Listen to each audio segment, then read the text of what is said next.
Hello.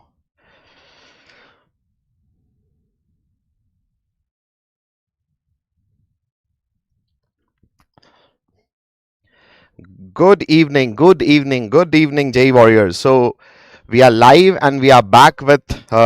We have started receiving questions. So there were questions from. I mean, just if you have seen the uh, memory-based question discussions, then it is going to help you like anything. So I hope those who are joining us just give thumbs up that yes, Shailesh is here.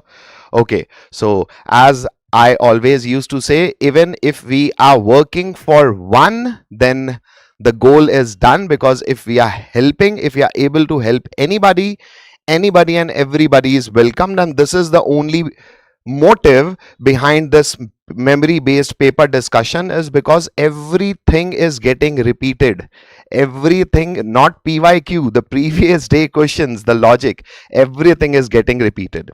So we have got a bunch of questions, but the slide is just it is shaping up. So I've got this first question, a very sincere, a very basic question from periodic table. It says we definitely know electron gain enthalpy. What is electron gain enthalpy? The amount of energy released by an isolated gaseous atom when it receives an electron. It forms an anion, and generally, because nucleus is present in all the atoms, so generally electron gain enthalpy is negative. But for second period elements, there is an anomaly. Although their effective nuclear charge is high, because they have to attract electron to from a very small distance, because their size is very small. But second period element size is very small. Because of that fact, when actually electron comes and is added, space has to be given to the incoming electron. Therefore, some excitation has to be done to the already present electron, so that they may create some space for the incoming electron to be accommodated. What was the anomaly making a periodic difference? It was making a periodicity difference in case of halogens. Fluorine used to lose the metal, and in case of oxygen family, group 16 elements, oxygen used to lose because of its very small size. So what is the periodicity? Yes, Shailesh is saying C. So Shailesh, if you are saying C beta, that is what I'm iterating right now. The general trend of delta H Eg is it should decrease down the group. Yes, but for oxygen family and for halogens, because the second period element, as in the first member, as in oxygen and fluorine, the size is very small. So because the size of oxygen is very small, so whenever an extra incoming electron is coming, there will be already present electron. Oxygen will be having 6 electrons in the valence shell, and those 6 electrons will provide repulsion to the incoming electron. So whatever be the success, be the positive result of attracting electron, will be compensated, because extra amount of energy you have to supply to this incoming, to the already present electron, so that they can get excited and create an extra space where this extra incoming electron can be accommodated. So what should be the actual trend? Remember, it is us, se, tipo, as in oxygen, sulfur, selenium, tellurium, and polonium. So oxygen, because of the very small size, loses the metal, and practically it loses from all, and it comes last. So who is having the top delta H Eg value? It is definitely sulfur. So sulfur, selenium, and then tellurium, and post that you will get oxygen. So oxygen will be coming at last, and for the remaining, periodicity will definitely be followed. Okay, I have there were questions of atomic structure, the Lyman-Balmer-Paschen series, the same transition which we have seen in the previous session. So let us get some more questions. So okay, I guess who is my next question? I guess it is getting typed. So who is ready? Who is ready? Let's see. So But memory based questions, you should definitely invest very and much amount of time in these memory based questions because they are going to help you. So okay, so next I guess physics question is Me, I hope you are able to hear me. Please mention in the comments. Are you getting me? Am I audible to you? Please mention.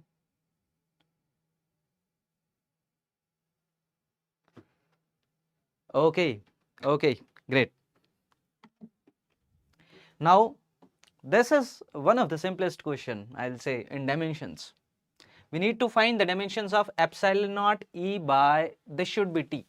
This is not R here, this should be T. Epsilon naught E by T, where epsilon naught E and T are permittivity, electric field and time. Now we need to find dimensions of this. Let us change the size. Yeah, we need to find the dimensions of epsilon naught E by T. How to find that? One way is, I know that displacement current is equals to epsilon naught d phi by dt, isn't it? So phi is electric flux into, phi has dimensions of electric field into the area. This is electric flux, electric field into the area. So if I take area here, id divided by area, this will be dimensionally same as epsilon naught E by T. I is ampere, area is meter square, so here dimensions will become ampere L minus 2. Oh, yeah. There is another way to do this. You can multiply and divide with Q. So this is epsilon naught E by T, multiply and divide with Q. And Q by epsilon naught is my flux. Multiply and divide with area.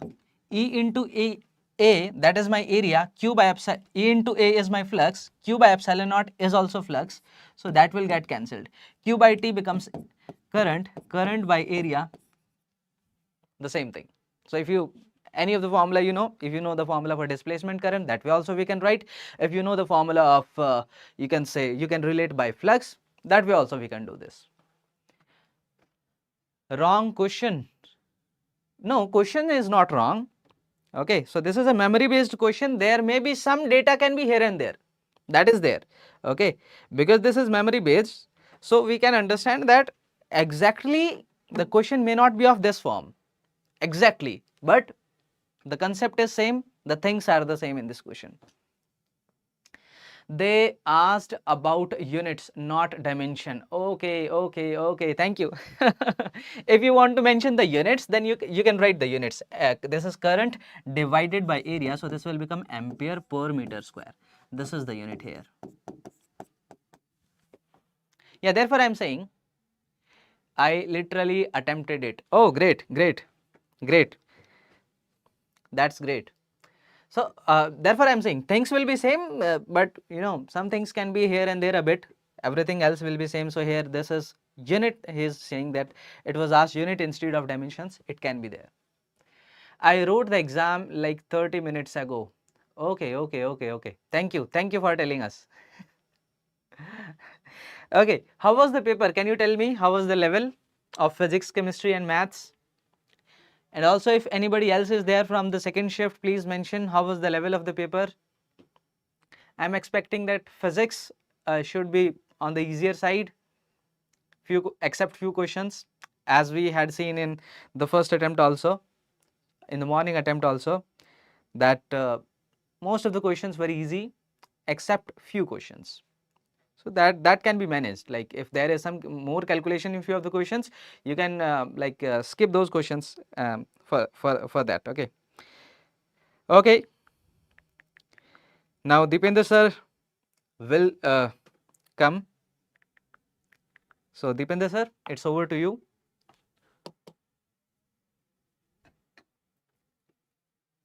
Go, we are good to go. Let's see how does it all go. So I hope you can see the first question from mathematics coming right there in front of you. So somebody is saying physics was moderate, mathematics was hard.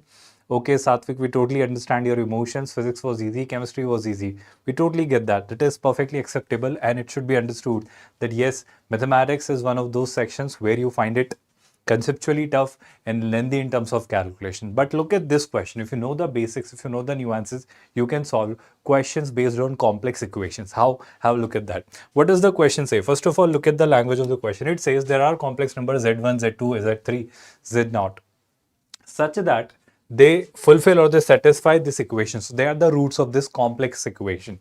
Complex equation given by 4z square plus z bar is equal to 0. Great. Then summation of all these modulus of zi square. So whatever roots are there, the square of their mod is needed to be done. Okay, so somebody is saying chemistry more organic weightage, physics was moderate, great. I'd love to hear it from you. What was about maths? When does this equation start? Just core shadow rise. Just two questions. One question from physics and chemistry is already discussed, and we have started with mathematics section. Now, what are we told? See, 4z square is minus of z bar because I can take the z bar on the other side. What I can clearly see next is from here is that let's say I multiply both the sides by the complex number z. So do we know that z bar is mod z square? This is something you study in complex numbers. So from there, would I not say that this becomes 4z cube and this becomes minus zz bar, that is mod z square. From here, if I take modulus on both the sides, see, this is a real number. When I take a modulus of it, I'll get the positive value of it, which is mod z square. When I take modulus here, modulus of 4 will be 4 and modulus of z cube will be mod z whole cube. I hope you are getting it. Now, what I do next is here, I hope this is basically first of all a variable. So when you wish to cancel this z square with this mod z, you got to take the value of mod z as 0 because root loss may happen. So one of the values of mod z will be 0, one of the acceptable values. The second value which you get is mod z is equals to 1 by 4. So we have received one of the values of mod z as 1 by 4. Now this value of mod z which is 1 by 4, I'm pushing here. Where? In this equation. So when you replace the value of mod z, which is 1 by 4 here, what you get is 4z cube is equals to minus 1 by 4 whole square. That is minus 1 by 16. Minus 1 by 16 into 4 will be minus 1 by 64. So from here, we could crack that z cube will be minus 1 by 64. Now I hope you remember cube roots of unity. Do you remember that concept? So if z cube is 1 by 64, z would have been simply 1 by 4. But here it is minus 1 by 64. So minus 1 has roots minus 1, minus omega and minus omega square. I hope you remember that. Or not just that, you can take it as a cube root of minus 1 by 64 and cube root of 1. So cube root of minus 1 by 64 is minus 1 by 4, the real root. But cube root of 1 will be 1 omega and omega square. So I'll be getting 3 values. That's great. So with that, I'll say z has 3 values, minus 1 by 4, minus 1 by 4 omega and minus 1 by 4 omega square in terms of complex world. One of the real values and two other are imaginary. Now what are we asked? We are asked summation of square of mod z. So mod z means what? All the possible values of z, including this. One of the mod z is 0, which doesn't matter at all in this case. So first of all, 0 square. One of the mod z is 0. Other one is what? Minus 1 by 4. Square of it is 1 by 16. Square of minus 1 by 4, omega square. With that 1 by 16, and then again you have 1 by 16. Modulus is what you're taking. So modulus of omega and omega square is basically 1 mod. I hope you're understanding it. Cube root of unity. So with that 1 by 16, 1 by 16, 1 by 16 added 3 times, it gives you 3 by 16, which helps you in marking option A. By the time somebody else joins, let me see who is ready. Okay, so Sumit sir is ready. Okay, just let me inform him that I am ending so that he joins. Hello students. We are back with another question in physics, and this is from standing waves. Let us read this question.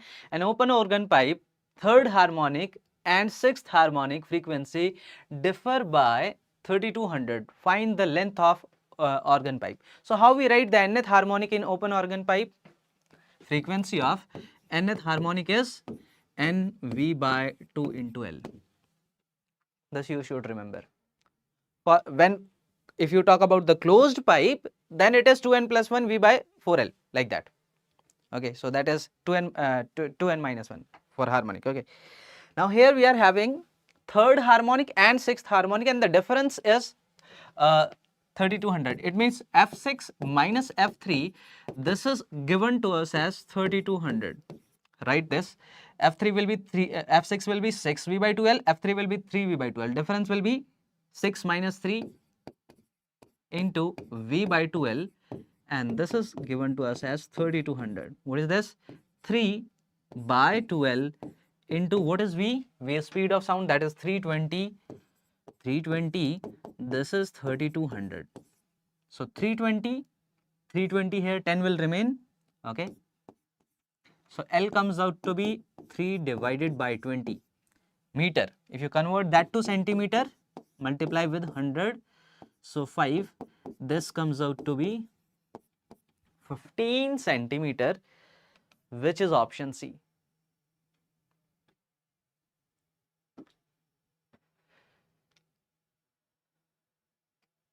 Are you able to understand this? Everybody, you got this? You know the formulas for nth harmonic in open and closed pipe, organ pipes. If you don't, make sure you remember nicely. Okay. So now questions from standing waves are coming. Sir, it is me, Pratik. Hello, Pratik. Great. Good to see you. You are attending all the live sessions. So I hope you have also downloaded the PDFs of the discussions from the WhatsApp group. So from there you can access, like if you missed some 1 or 2 questions from the discussion, so you can access all the questions there. And that is good for revision also. Like when you can see from which topics the question is coming, like that. Okay, now we have questions on chemistry. So Gaurav sir is coming. Okay, so Gaurav sir, it's over to you. I think Gaurav sir is joining now. Okay.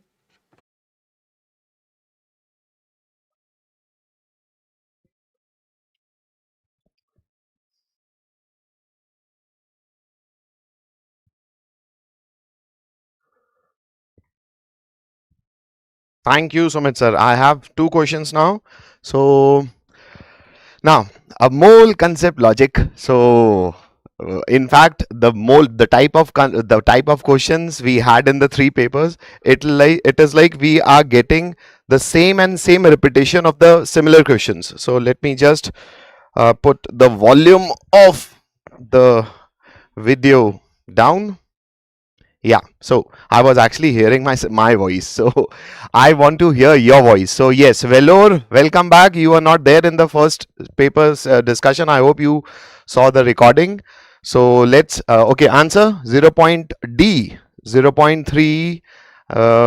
Vishwas is saying it's C. So okay, let's calculate who is correct. So you are given 100 gram of 98% by weight of H2SO4, sir.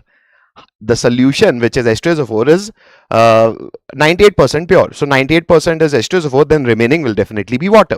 So that means the weight of H2SO4 from here will be 98% of 100 gram is 98 gram.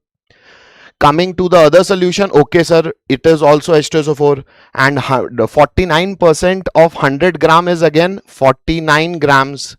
So what is the total weight of H2SO4? Okay, let us find moles only, because molar mass of H2SO4 is also 98. So why waste our time? Number of moles from here will be 98 upon 98.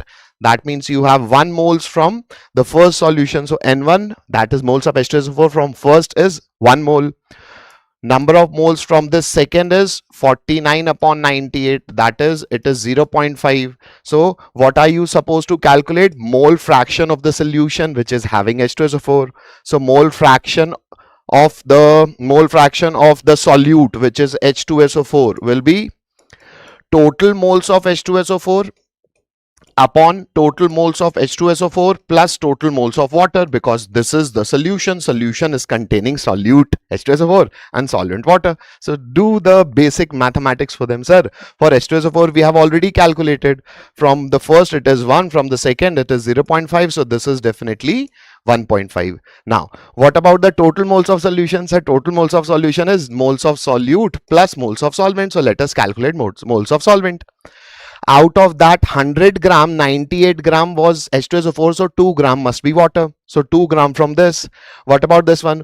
49 gram was H2SO4, so 51 gram is water. So 51 and 2 will make it 53 gram. But this is gram for water. What is the molar mass of water, sir? It is for 18. Yeah. Now this is the basic into divide, which over here also two students did. So I remember someone said D, someone said C. Now students are saying D, D, D. So thank you. I guess you are calculating it correctly, because this is approximately, I guess if you solve it, it is approximately 3. So 1.5 upon 3 plus 1.5 is 15 upon 45. Why? Because it is 4.5. So 15 upon 45 is 1 by 3. So 1 by 3 is definitely option number D. So yes, yes, yes, perfect, perfect, perfect. No, Vishwas is again saying C. No, Mr. Dubey, it is D. Moving forward. Moving forward to the question, which is, I guess, your class notes question. If you have seen the GOC, the one shot of periodicity in JEE English channel, then this was actually one of the question discussing regarding the ionization enthalpy, sir. Electron gain has an anomaly that chlorine wins the battle from fluorine, else for ionization trend is definitely the same. So if you talk of chlorine and fluorine, obviously ionization energy decreases down the group. So who is having highest? Fluorine. So fluorine having highest, this is correct. Fluorine having highest, this is correct. Fluorine, no, it is saying chlorine is having highest, so no. Fluorine having highest, this is also correct. So we eliminated at least one option. Now many students are confused with this. Even the students who have given us these questions, actually if you are confused with these two, go to your basic knowledge of resonating structures. Why? Who are the elements which are minus R group, which are having vacant orbital? Because vacant orbital, vacancy is a place where there is deficiency of electron. So which is having more vacant orbitals? Sir, chlorine is having vacant d orbital and fluorine does not have any vacant orbitals. So who has the capacity to hold the electron which is having vacant orbital? Who is having vacant orbital? Chlorine. So once they have become an anion, who has the capacity to hold that extra electron? So that atom who is having vacant orbital. So because chlorine has vacant orbital, vacant d orbital, so it has capacity to hold the extra added electron. So removing of this extra added electron will be difficult, and therefore Cl minus will have slightly higher ionization energy than F minus, which will make option 1 as your correct option, and then D will be negated. Perfect. Rangol, perfect. Vishwas, I'm sorry if I'm Velour is also saying perfect. So nice. Moving forward, I guess I was having these two questions. So let me see what if I'm having some more chemistry questions. Okay, Deepen sir is ready. So Deepen sir, over to you.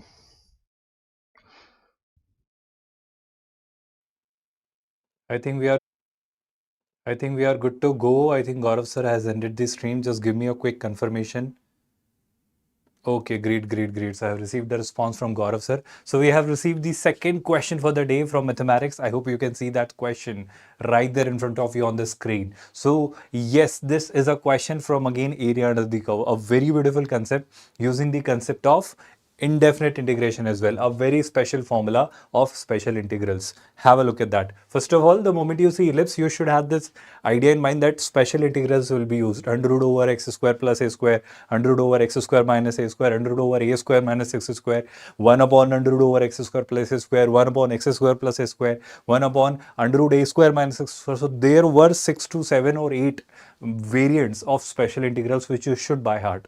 Look at this question. What are we told? There is this standard parabola y square is equals to 4x, and there is other ellipse which is x square upon 4 by 8, which is 2, and y square upon 8. Now when you look at this 8 and 2, I can clearly see that b square is greater than a square. So if b square is greater than a square, which means what? Its major axis will be y axis and its minor axis will be the x axis. I hope you all must agree with that. Now what I do next is here in this ellipse of this in this equation of the ellipse, y square is equals to 4x I replace so that I can figure out the point of intersection. So y square is equals to 4x, I'm replacing here. I get 4x square plus 4x minus 8 is equals to 0. When you solve this, you get the value of x is 1 because minus 2 can be discarded.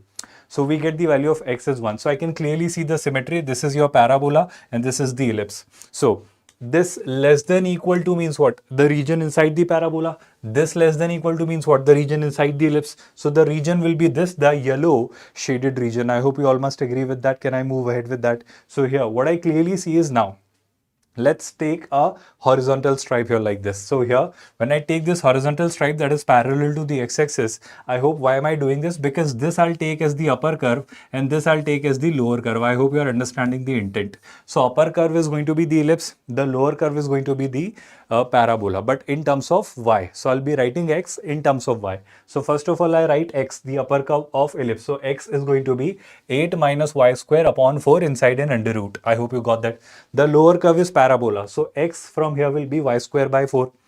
But I can clearly see some symmetry. So if I take the limits from 0 to 1, from 0 to 1, all I need to do is, I'm taking it along the y-axis, so the limits will be 0 to 2 because it is 0 comma 0. So from this 0 to this 2, so this will be the lower limit and upper limit, and I need to double it because this region plus this region. I hope you're understanding the approach here very clearly. Now when I move ahead with that, here upper curve minus lower curve 0 to 2, that needs to be doubled. So first of all, I'll simplify it. 4 into 8, or rather 4 I take as LCM, and then 4 into 8 is of course divided by 4. 4 comes out 2. This 2 nullifies this 4 because after under root sign it becomes 2, and this also gets cancelled. Now here you use the special integral formula under root over a square minus x square. So when you do this entire calculation, I'm giving you the final conclusion or the final expression. It will be 4 sine inverse y by 2 root 2 plus y by 2 8 minus y square minus y cube by 6. Now this has the limits from 0 to 2. When you put the limits, the upper limit and the lower limit, finally you get the solution as pi by pi plus 2 by 3. How many of you got this one is correct? The only catch here is that whether you were aware of this special integral or not, which is using the concept of under root over a square minus x square. If you are aware of these concepts, these formulae, you could have cracked these questions quite easily. Now let me check who's available next because I am done. So let me ask who's available. Okay. So give me a moment. I think Sumit sir must be ready because he's receiving a lot of questions. By the time he joins, let me see how things happen. Okay, so Sumit sir is still waiting. He's also waiting for the questions. So I think we can continue with our discussion, and I'd really appreciate if you all tell me how was your paper. Great. I'm seeing a lot of students actively participating, responding and reacting. That's brilliant. Can you tell me when do you have your examination next, on which date you are having this examination? And I hope you understand the method of categorizing the questions. Always remember, don't go for all the questions in one go. When you get the question paper, scan it once. When you scan it, so that you analyze or get the idea that which one are the easiest ones, then go for the moderate ones, and then go for the toughest ones, so that you can actually figure out which questions are to be attempted first. There are always 5 to 6 easiest questions. Go for them so that your confidence can be boosted. After that, great. Pratik is saying 28 mine. Great, Pratik. Good to hear that. What about the other participants? How many of you have had exams today? Apart from that, do remember that 5 to 6 easiest questions, then 4 to 5 moderate level of questions in mathematics section specifically, I'm saying. So there will be 10, 11, 12 questions which are always doable. The range can vary, but yes, 10 to 12 questions are always doable within that 1 hour span time. 1 hour and 15 more minutes you can take for mathematics. Of course, calculation is there. But in that span, you can attempt 10, 11, 12 approximately questions depending on your speed and accuracy and your conceptual understanding. So with that, I can move ahead. Gaurav sir is ready, ending this stream. With that, Gaurav sir is joining now.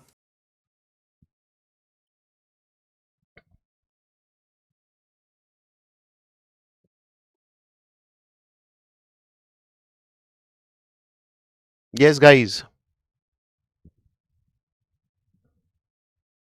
Yep. Hi, guys. So got two for you. Okay, Prateek. Prateek was asking something regarding. So I saw your comment, Prateek, but actually then math started. You said F minus has small size. It has EE repulsion, electron repulsion. Sir, therefore its IE as an ionization energy will be less. No, sir. No, beta. Listen. If for the anion, I'm just telling you. See, once an neutral atom has accepted electron, whole of the electron distribution has changed, right, Pratik?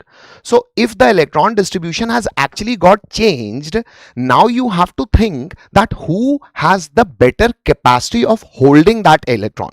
Electron are supposed to be present where, sir? Orbital. So just go by that basic, that if chlorine, or if as a matter of fact any atom has vacant orbital, then those vacant orbitals will always have a higher tendency of holding the electron. Therefore, if you are supplying energy from outside, it, because it is holding more efficiently, so it will give away that electron to a lesser extent. And that's why in halogens also, in alkyl halides also, if you see, whatever be the solvent, I minus is always the better nucleophile as compared to F minus, or else nucleophilicity and basicity reverses. But for, because nucleophile and base both have ability to give electron, nucleophile gives electron to carbon, base gives electron to a proton, hydrogen. But for halides, nucleophilicity and basicity generally follows the trend, I minus is a better donor. So that's why think on that perspective. Okay, so for this question, I guess Velour is saying 2. Vanakkam sir, Vanakkam beta. A, Pratik is saying A. Pratik is having his paper on 28th. Best of luck and do these questions. It is going to be super awesome for you. Now, a very mixed question, as in a mixed oxide. You know it from class 10th, I feel. Yes, Vishwas is saying B. So let's Vishwas, let us check. So iron, you remember the famous, the iron is FeO, as in iron can exist in +2 oxidation state also, but iron can also exist in +3 oxidation state. So if you sum these up, you will get the formula of your mixed oxide, which will be Fe3O4. So whether the option is giving you that, no, it is giving you the big brother, the +3 oxide. So it is not a mixed oxide, it is only containing ferric ion. So it is not your answer. Similarly, speaking about lead, because of inert pair effect, we know that for lead +2 is more stable, but still PbO3, PbO2, okay, I'm sorry, PbO2, PB2O3. Okay, lead in +3 oxidation state. Huh? Lead PbO, as in lead in +2 oxidation state, also exists. Lead in +3 oxidation state also exists. So if you add them up, what will be the formula? Sir, it will be PB3O4. So this is Fe3, PB2. Let's say if I have PbO2, then it will be Pb2O3. So do I have an option of Pb2O3? No, because lead is actually carbon family, Kashi, Gai, Shankar, Parvati. So you can have a feeling that it can be +4 also. So PbO2 may also be existing. So if you add them up, it will be Pb2O3. So Pb2O3 is an option? No, sir. If you add these two up, it will be Pb3O5, not an option. If you add these two up, it will be Pb2O3. So Pb2O3, I guess Pb3O4 you are also getting. So if you add these two, it will be Pb3O4. Therefore, this is a mixed oxide that you are having. Over here, lead is only present in +4 oxidation state. Therefore, we will say C is our answer. Now, moving to this question of amines. In every session, they have asked approximately 2 questions from amines, and very basic questions. So let us see those questions now. Sir, this is 1 degree amine. 1 degree amine is getting reacted with phenyl, the acid chloride. So this is a benzoyl chloride. So if I have this benzoyl chloride, but in presence of what? In presence of a base. The base is pyridine. Now, if there would have been a Lewis acid, then, sir, if there would have been a Lewis acid, then it will form a carbocation, and that carbocation will do Friedel-Crafts acylation. But because there is no Lewis acid, in fact, reverse, they have put in a base. So because of presence of this base, it will not be a Friedel-Crafts reaction. So what it is going to be? Sir, still C bond Cl is bond length is very high, so bond will be broken. So what will be the logic? The lone pair of nitrogen atom can also attack this carbonyl carbon, and this Cl anyway, because of increased bond length, it will want to get released. So what X you will be getting? Sir, phenyl bonded with the CH2. Now this nitrogen, once it has given electron, who will be suffering the loss of electron? The poor guy, hydrogen will be released. So this NH2 will become NH, and it will provide the extra electron to carbonyl group, which is connected to phenyl, and you will be, this will be H plus and Cl minus. So minus HCl with the loss of HCl, this will be your X. But you are not asked X in the question. Then, array sir, this is very easy. This is reduction. The famous reducing agent lithium aluminium hydride reduces and do what? Adds hydrogen. So this amide will become amine. So once it will become amine, this is phenyl, this is CH2, this is NH. This will also become CH2 because it will become an amine and a phenyl. I guess the answer is quite clear to you. It is option number B. So these questions are okay. So these are the questions I have for you. And if you just go by the sets of question we are having in previous sessions, it will be definitely predictable for you also that what you should study and what you should leave. So 40 attempted, that's all. But I didn't calculate. Okay, they are having conversation with each other. So let's see who is ready. I guess ending, who's ready? Okay. Okay. Sumit sir is coming for you. He is having physics questions. So Sumit sir, over to you. Hello students.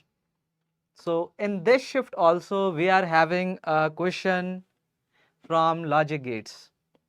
You see, in every shift till now we have seen questions from logic gates, and almost certain we can say one question is there. So make sure you understand logic gates, learn some basics of Boolean algebra, or at least if you don't understand that, understand what is AND gate, what is NAND gate, NOR gate, OR gate, all these things. Now see this question. For the given logic gate, find output function. We need to find the output function in terms of A and B. Now how to find that? This is A, this is B. What is this? This is AND gate. So this is A into B. This is a NOT gate. So AB bar. Here C into D.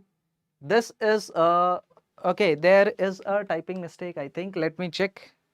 Let me check in this question. I think there is some typing error. Yeah, there is a typing error. Actually, this lower one is a OR gate. Change this. This is an OR gate. OR gate. So this error is there. Everything else is fine.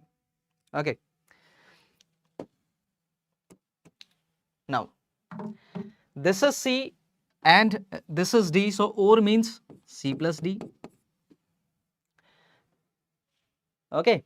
This is C plus D. This is AB bar. Now this is AND. AND means AB bar into C plus D. Now this is not mean not of this. It means AB bar into C plus D whole bar. Now use De Morgan's theorem. What it will become? This will become AB bar to the bar plus C plus D bar. Okay, how we use that? If some bar is there, okay. So if dot is there, into is there, convert that to sum. If sum is there, convert that to into, and both the terms with not. So both the terms with not, and this was into, therefore there is a sum. Now AB bar bar means AB plus CD bar means C bar into D bar. Again De Morgan's. We are taking not of this. If this is plus, it will be converted into. So this is C into D and both with bar. So this is AB plus C bar D bar. AB plus C bar D bar. D option C. Voice is little low, sir. Voice is low. Really, I don't think it should be okay. Can you check now? Is it okay now?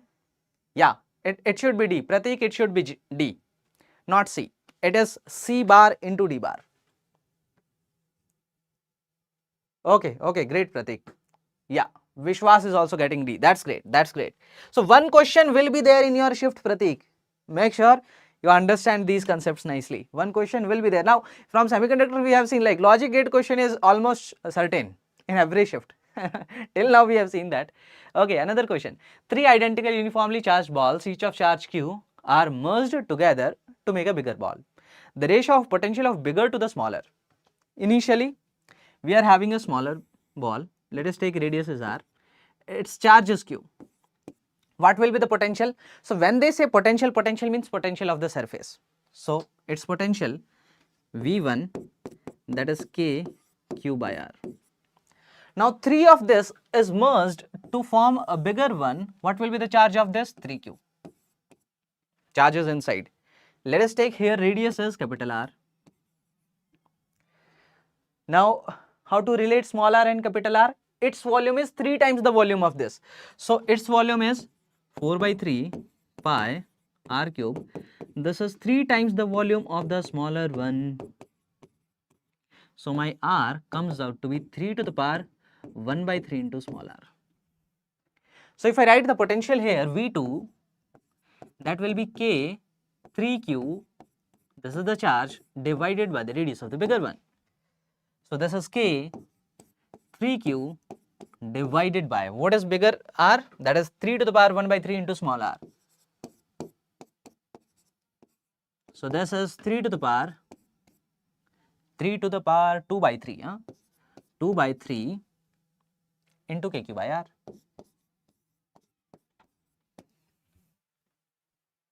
So this is my V2. What I need,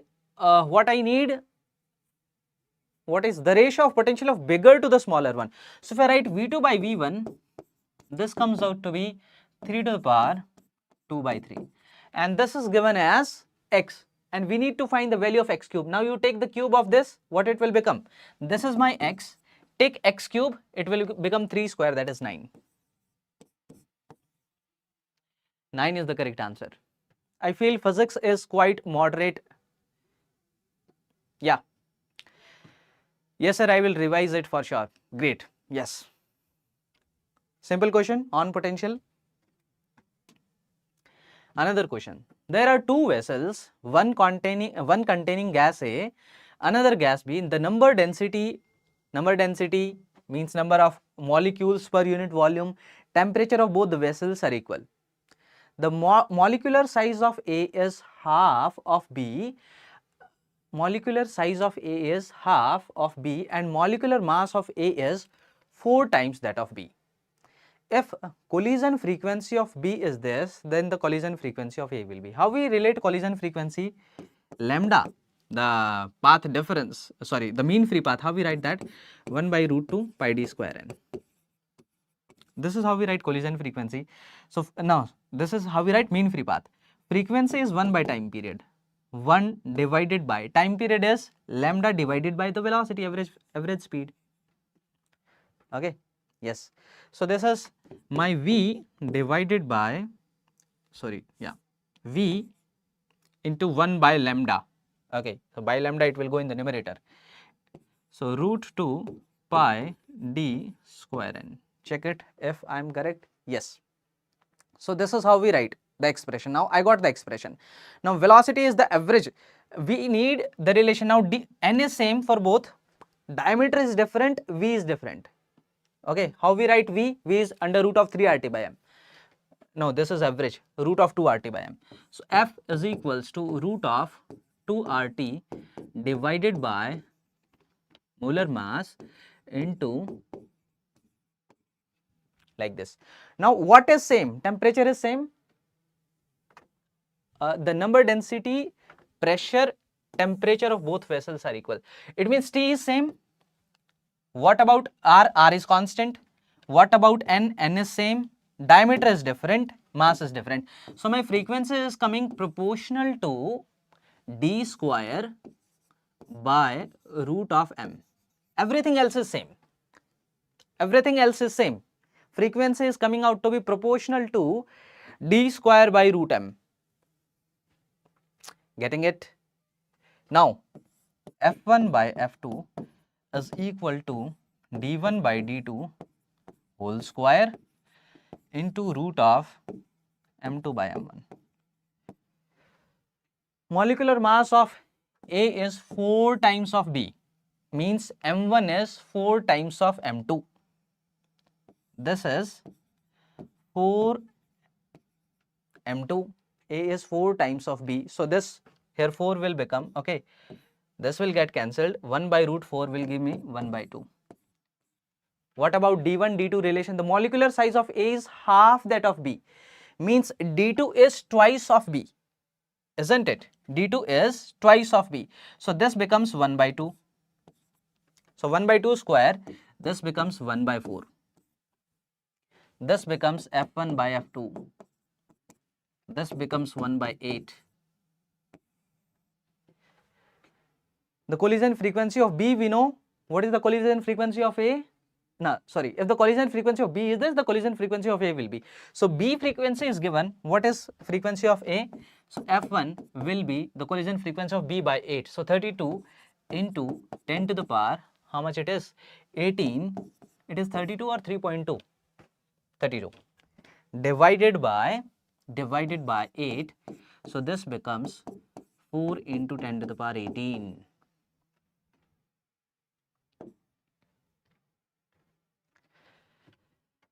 Four into 10 to the power 18. This was a decent question, not easy question, moderate question. Is this clear to you? Is this clear to you? Everyone, please mention how was this question? This was from KTG. Previously, in the first attempt, I think yesterday morning, we had one question from RMS speed only. So this is from mean free path is also asked, like mean free path questions are asked. Okay. So now Gaurav sir will continue. Gaurav sir, please take over.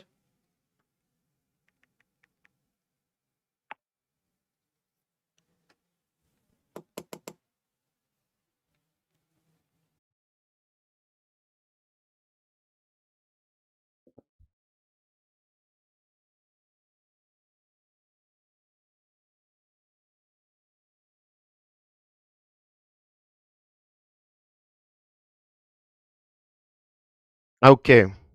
Yes. So thank you, Sumit sir. So guys, I hope you are finding. Yes, sir. I will revise it for sure. Okay, Pratik, do revise your physics concept that you feel the feeling. Once you revise the prerequisite questions, it always gets to your mind. Yes, Pratik. Hi. So it always gets to your mind that this is the place where I'm forgetting stuff. So doing the question and right sort of question, because this is what is getting repeated again and again. Now, two direct questions from ionic equilibrium. Why I am saying direct? Now, what is a buffer solution? A buffer solution is a solution which resists the change in its pH when you add small amount of strong acid or strong base. Remember, as per NCRT, you just get two types of buffer: acidic buffer or basic buffer. Although you can get buffer of weak acid, salt or weak acid, weak base is also a buffer, but leave that buffer action. Just remember this: acidic buffer and basic buffer. What is acidic buffer? Mixture of weak acid and its salt with a strong base. What is a basic buffer? Mixture of weak base and its salt with a strong acid. First, you should know just this. If you know this, you will get one question. I mean, no into divide, you will get one question. Which of the following is basic buffer? Mixture of weak base, strong base, no. Strong base, no. No base, definitely no. Answer. So mixture of weak base and its salt with a strong acid. What is the acid? Sir, HCl will give H plus and Cl minus. NH4OH will give NH4 plus and OH minus, and this is salt of that weak base with a strong acid. So this is a buffer solution. Now, if you know buffer solution, which is buffer solution, now do this question. The same question in a sim paper. While discussing ionic equilibrium, I told also that ionic equilibrium, when good question comes, okay, leave it. It is your religious practice to leave it, because it will be consuming time. Even if you know the answer, even if you know how to do it, still leave it. To be time precise. And if you get a halwa, then it would be a crime. So one question, and now do the math. It is saying volume ratio of decimolar. What is decimolar? Molarity is given. What is deci? 1 by 10. So 1 by 10 molar solution you have of weak base NH4OH. Decimolar as in again 1 by 10 molar solution of HCl you have. Sir, you told us. What did I tell you, beta? Sir, you just now told us mixture of weak base and its salt with a strong acid. First, this weak base has to react with a strong acid, then only they will form salt. So at time t equal to 0, sir, but this is concentration. Over here, I need moles. So what is moles? Molarity into volume. So assume a volume. Why, sir, we should assume a volume? Because question is asking you the ratio of volume in which they are mixed is x is to 1. So do basic maths. Take the first one as x liters and the second one as 1 liter, because x is to 1 will be the ratio and you will directly find x. What is formula of number of moles? Molarity into volume. So molarity is 1 by 10, volume is x, so this is nothing but x by 10. 1 into 1 by 10, this is nothing but 1 by 10. This is at time t equal to 0. They'll react and form what, sir? They will form NH4Cl, which is actually the salt of weak base and strong acid, and obviously this is neutralization, so will form water. So initially nothing is produced. After that, sir, once the reaction will take place, because stoichiometrically it is 1 and it is x, I mean more, so this will be finished, so it is gone. 1 will produce 1, so 1 by 10 will produce 1 by 10. But out of x, 1 is gone, so how much is remaining? X minus 1 upon 10. So you have their moles. What you are having, sir? I am having mixture of weak base and its salt with a strong acid, weak base, which is NH4Cl. What you have got? A basic buffer. What is the formula of pH of basic buffer? Sir, the formula Henderson's equation gives us pOH. Let us revise that formula. So can you tell me what is the formula? It is pOH is equal to pKb plus log of concentration of salt as an NH4 plus ion. So concentration of salt, I'm directly putting that concentration. It will be concentration of salt upon the weak base. So it is directly 1 by 10 upon, what about weak base? Sir, x minus 1 upon 10. So I'm just removing, because by 10 will be anywhere gone. So it is nothing but 1 upon x minus 1. Now, what is the value of pKb? Sir, for weak base, it must be given in the question. It is 4.75. What is the value of pOH? Sir, pOH is not given. My dear, pH is given to you. Solution of pH 9.25. Sir, but we need pOH. So pH plus pOH is 14. So 14 minus 9.25 is 4.75. It is not asking you to do into divide also. So that pH will become 4.75. pKb is given 4.75. So those two will be cancelled. That means log of 1 upon x minus 1 has to be equal to 0. So when log becomes 0, log becomes 0 when log of 1 upon x minus 1 has to become 0. So when it will become 0? When 1 upon x minus 1 has to be log 1 is 0. Now this is simple math. So x minus 1 is nothing but 1. So x is 2. So your integer type answer is 2. Acha question. Okay. If you feel so. But beta, actually I was explaining you everything.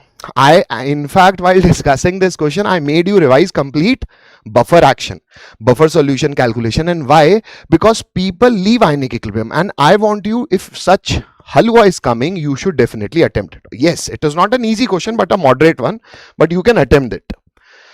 Moving forward. Okay, so let's see what else question we have for chemistry or for physics or for maths.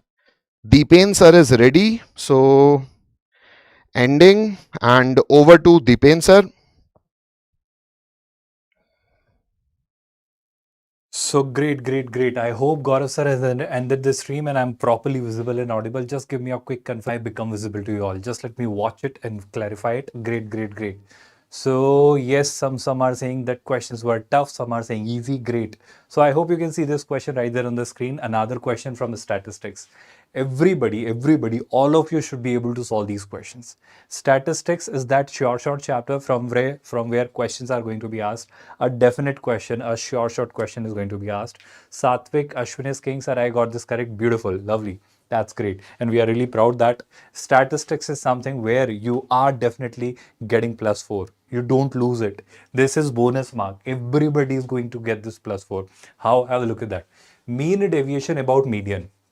Mean deviation about median. So first of all, what do we need? We need median. How do we find median? Look at the terms. Look at the terms. So if I look at the observations are k, 2k, 3k until 1000k. So how many observations are there? I can clearly see 1k, 2k, 3k. So there are 1000 observations. 1000 mean there are even number of observations. So if the number of observations are even, there will be exactly two middle terms when they are arranged in the ascending order.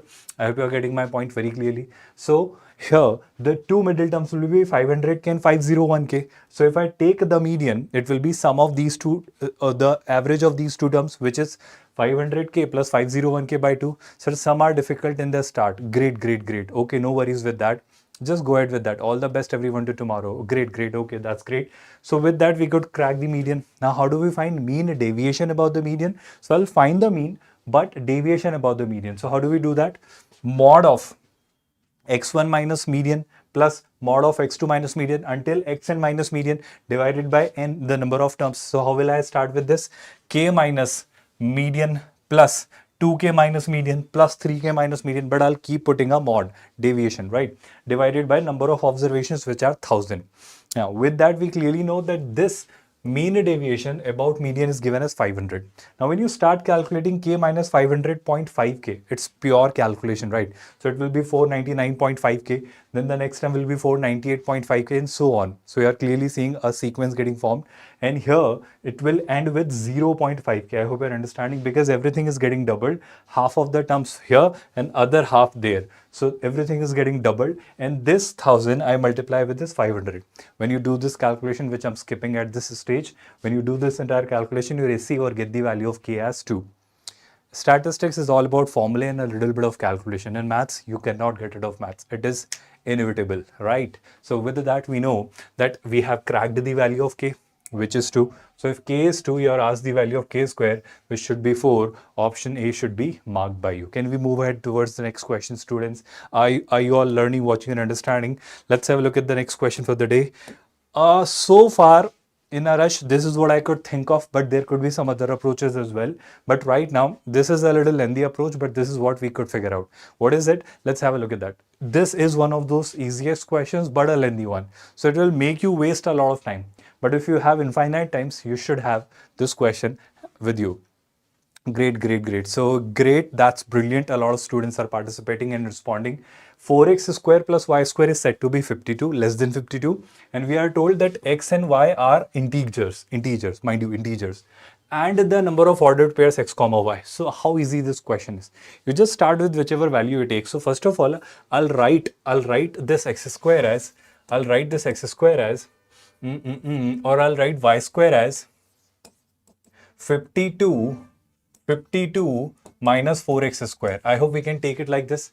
So let's say I begin with the value of x square as 0. So I'm taking x square as 0, not x as 0. Otherwise, there will be more cases I'll have to go through a lot. So here, I'm beginning with the case where x square, because will be a non-negative number. So I'll take the lowest possible value of x square as 0. So when I begin with the lowest possible value of x square as 0, here, I hope you're understanding, when I take x square as 0, which means what? X is 0. So when x square is 0, which means x is 0, for that, what should be the y square? Y square will be 52. But this is basically an inequality. I hope you're understanding it. So it should be, instead of equal to, it should be less than 52 minus 4x square. I hope you got that. So with that, I get y square should be less than 52. Now y square is basically a perfect square, the square of an integer. If it is less than 52, which means y square could be less than equal to 49. I hope you got that. So with that, I can clearly see that y can take integral values 0, plus minus 1, plus minus 2 until plus minus 7. So how many pairs are getting formed? I'll see 1, 2, 3 until 7. So 7 into 2, 14 plus 1, 15 pairs. With this 0 will be clubbed. 0, 15, 0, 1, 0, minus 1, 0, 2, and so on. With that, when you go ahead with the next observation, you take the value of x square is 1. So when you try x square is 1, x will be plus minus 1. When you put x square by 1, you get 52 minus 4, and accordingly you get y square to be less than 48. But when y square is 48, 49 is not there. Now a perfect square which is just less than 48 is 36. So y square should be less than equal to 36. With that I can say y will be 0 plus minus 1 plus minus 2 until plus minus 6. So I can clearly see 12. I hope you can see 2 to each. So 12 plus 1. So 13 into 2. Why am I saying into 2? Because one pairing will happen with plus 1 and the other set of pairing will happen with minus 1. That's great. That's great. 77. That's brilliant. So with that, I hope you could get that. I hope from here, now you can very basically calculate or conclude that, sir, now we can take x square as what? 4? Because the next perfect square after 1 is 4. So when x square is 4, x is what? Plus minus 2. So when I replace x square by 4, it is 52 minus 16. That turns out to be something. Whatever I get is somewhere around, I think, 36. But y square is told to be less than 36, which means what? Y square should be less than equal to 25, which means I can go till plus minus 5. So till plus minus 5, there are 10 plus 1, that is 11. 11 into 2, because plus 2 and minus 2, double pairs will get formed, and so on. The last will be plus minus 3, because as plus minus 4, the problem here will be when you take x square as 16. 16 into 4 is 64, and 52 minus 64 is a negative number. So here your job ends. Your job ends with x is equal to plus minus 3, which means your job ends with x square to be 9. With that, few more pairs, 7 more pairs will get formed into 2, because plus 3 and minus 3, and with that 15 plus 2 into 13 plus 2 into 11 plus 2 into 7 will give you the final answer. That is going to be 77. Everyone comfortably understanding it? Are you learning and enjoying? How are we calculating it? If you had some other approach, do share it with us. We'd really appreciate if you could tell us some other approach. I'm really hoping and waiting for some other responses as well. Can I move ahead from here? Just give me a moment. Let me fix this AC here. So here, when I go ahead with the next question, let me see, do I have the next question? Yes, we do have a question. A very interesting, a very simple, and a really phenomenal one. How do we solve this particular one? I hope you know that this entire PDF you can have with you so that you can practice questions, you can revise them. You just need to follow our WhatsApp channel. There we are forwarding all these PDFs of physics, chemistry, and math. The QR or the link to our WhatsApp channel is given in the description. We are told that alpha and beta are roots of this quadratic 12x square minus 20x plus 3 lambda is equal to 0, where it is clearly told that lambda is an integer. Great. Now we are told difference of the roots. I hope you can see this equation. Difference of the roots, which is modulus over alpha minus beta, is greater than 1 by 2 and it is less than equal to 3 by 2. Perfect. Now what I do is, this is positive, so this should lie between these two positive values, which means this will also be positive. So if I square both the sides, all the three sides, so 1 by 4 alpha minus beta whole square, and this is 9 by 4. Do we know what is alpha minus beta whole square? Do you remember in the one shot of the quadratic equations we did cover this particular part? Do you remember that? The symmetricity, the roots, and converting them. So here, that's great. Under root d by 4a, perfect, Pratik. I'm glad you remembered. That's brilliant. So you could have simply replaced it by root d by 4a, root d by mod a, or you could convert it into as a plus b, alpha plus beta whole square minus 4 alpha beta. If you don't remember that, how do I proceed further from here? Alpha plus beta we can crack minus b upon a, and 4 alpha beta is going to be c upon a. I'm skipping that part. I hope you're understanding why. And these are there only. Now, when you replace that, you get an inequality in lambda. All I'll do is I'll simply try to get rid of this 9 and 4. So I'll multiply all the three sides by 36. So when you do so, you finally conclude that lambda should lie between this and this value. I hope you know how to solve inequalities. That part we can skip at this stage. So by having a good look, a very better look, you can conclude that lambda, being integer, will take two values, 1 and 2, between these two values if you simplify them. With that, we can clearly, I hope this clearly you're understanding. I think this wouldn't be minus 91, this should be plus 91. I'm really sorry for that. So here it will be somewhere around 0 point something. It is 2 point something. So 0 point something to 2 point something. There are only two integers, 1 and 2, which means what are we asked? We could crack the values of lambda, which are going to be 1 and 2, but we are asked sum of all possible values of lambda. So 1 plus 2 should be 3. How many of you got this right? Do tell me by writing a response in the comment box. How many of you did get this answer correct? Tell me. Okay, so with that, I'm moving ahead with the next question. Let me see whether we have the next question or not. I think we do have one more question. Let's solve this one. A classic example of converting or merging the concept of determinants with a probability. A very decent, a very simple question. Please trust me. Don't get confused or scared or intimidated by looking at the language of the question.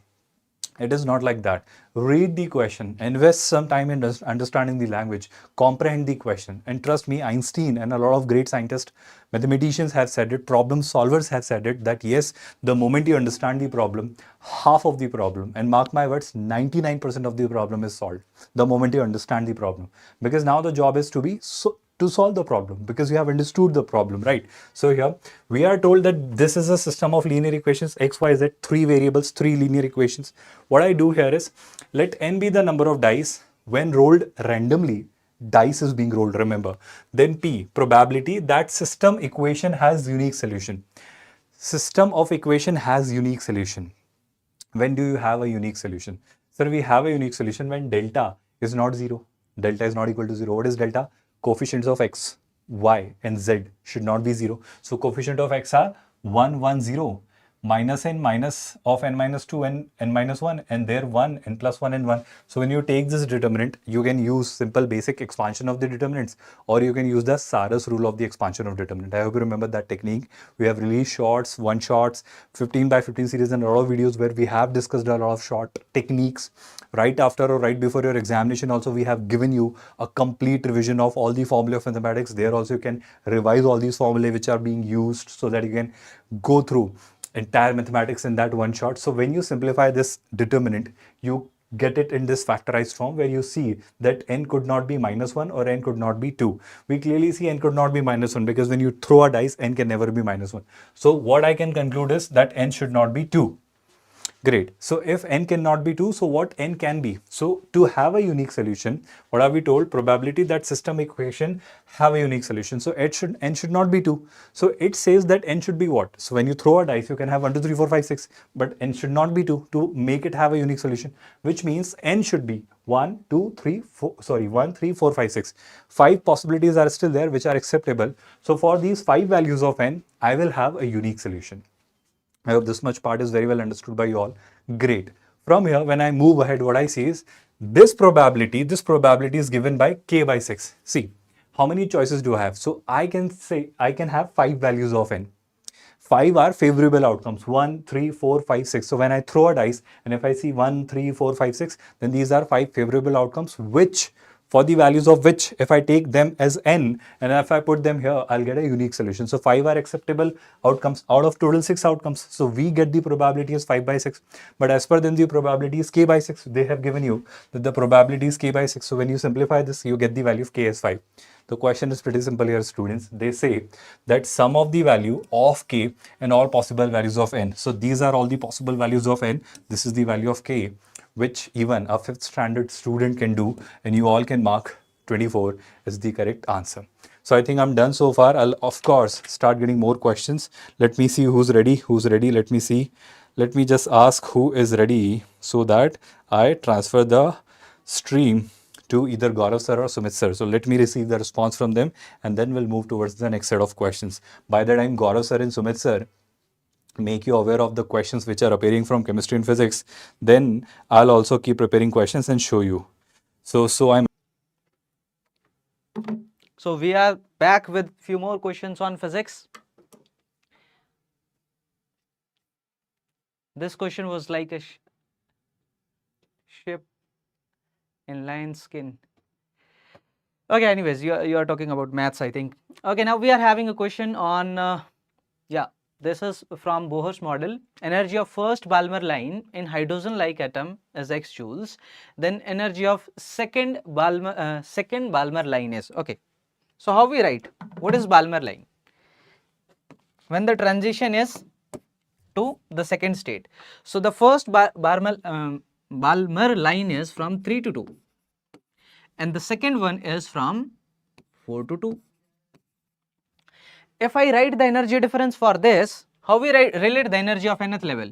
We know nth level energy is E naught into E naught, we know that is minus 13.6. Okay, E naught into Z square divided by n square. This is how we write the energy of the nth level. Okay, this is hydrogen, so Z is 1 anyways. So that is my E naught divided by n square. E naught we know that is our minus 13.6. Anyway, We don't need that E naught value here. So if, just a minute, thank you.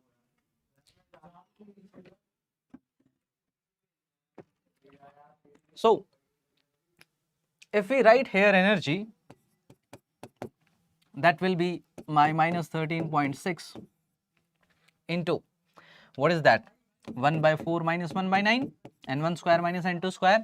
So this becomes this some constant into this is 5 by 36.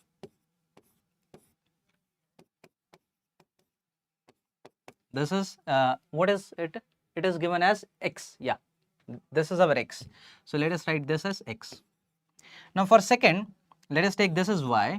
Now if we write this is minus 13.6, and here it will become 1 by 4 square minus 1 by 2 square, like that it will become 1 by 4 minus 1 by 16.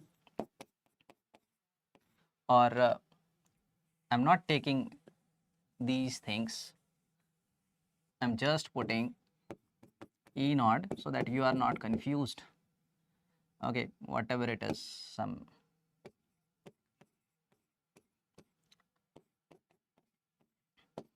one by, this is 4 minus 1 by 16. Okay, this is E naught only, na? I'm just putting the values. Getting it? Now what it is? 16 minus 4 is 12 divided by, this is 16. Oh, sorry. This will become 4. 4 minus 1 is 3 divided by 16 E naught. This is my y. Now E naught I can write as 36x by 5. So this is 36x by 5 into 3 by 16. 4 into 4, 4 into 9, this is 27 divided by 20x. 27 divided by 20x. See, yes. Great. Next. Now this is a question from rotation on conservation of angular momentum.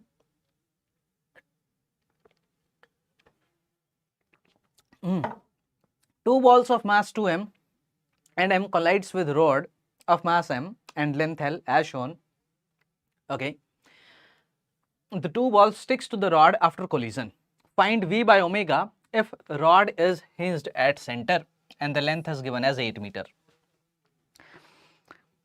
This rod is hinged here. So about this axis, the angular momentum of the system, of the whole system, is conserved because there is no external torque. So what is the angular momentum? Initial angular momentum. Let me write initial angular momentum is equals to final angular momentum.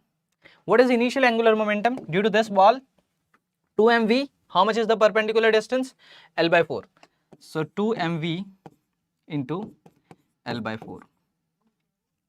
How much is the angular momentum of this? That is mv, perpendicular distance is L by 2. Direction is same, isn't it? R cross P if you do out of the plane. R cross P if you do out of the plane. So both are having angular momentum out of the plane. Okay, so I'll add the angular momentum of the two.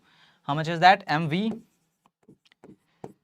L by 2. This is the total initial angular momentum. Final angular momentum is, now these ball sticks. Okay, so this 2m ball will stick here. This m ball will stick here. This whole system will rotate with an angular velocity omega. So when I write the final angular momentum about center, for the rod the angular momentum is ml square by 12 about center plus moment of inertia I am writing, sorry. For the rod, moment of inertia is ml square by 12. What is the moment of inertia for 2m? That is 2m into L by 4 square. 2m into L by 4 square, so this will become L square by 16 plus moment of inertia for this, that is m into L by 2 square. So m into L square divided by L by 2 square, so divided by 4. So this is the total moment of inertia into omega. So this becomes my final angular momentum about this axis. I hope this is clear to you. Now just do some simplification. This will become mvl by 2, mvl by 2. This is mvl equal to, here this is 1 by 12 plus 1 by 8 plus 1 by 4. How much is this? Let us do this. 1 by 12 plus 1 by 8 plus 1 by 4. Is it right? 1 by 12 plus 1 by 8 plus 1 by 4. Everything. Yeah. This is 24. 2. This is 3.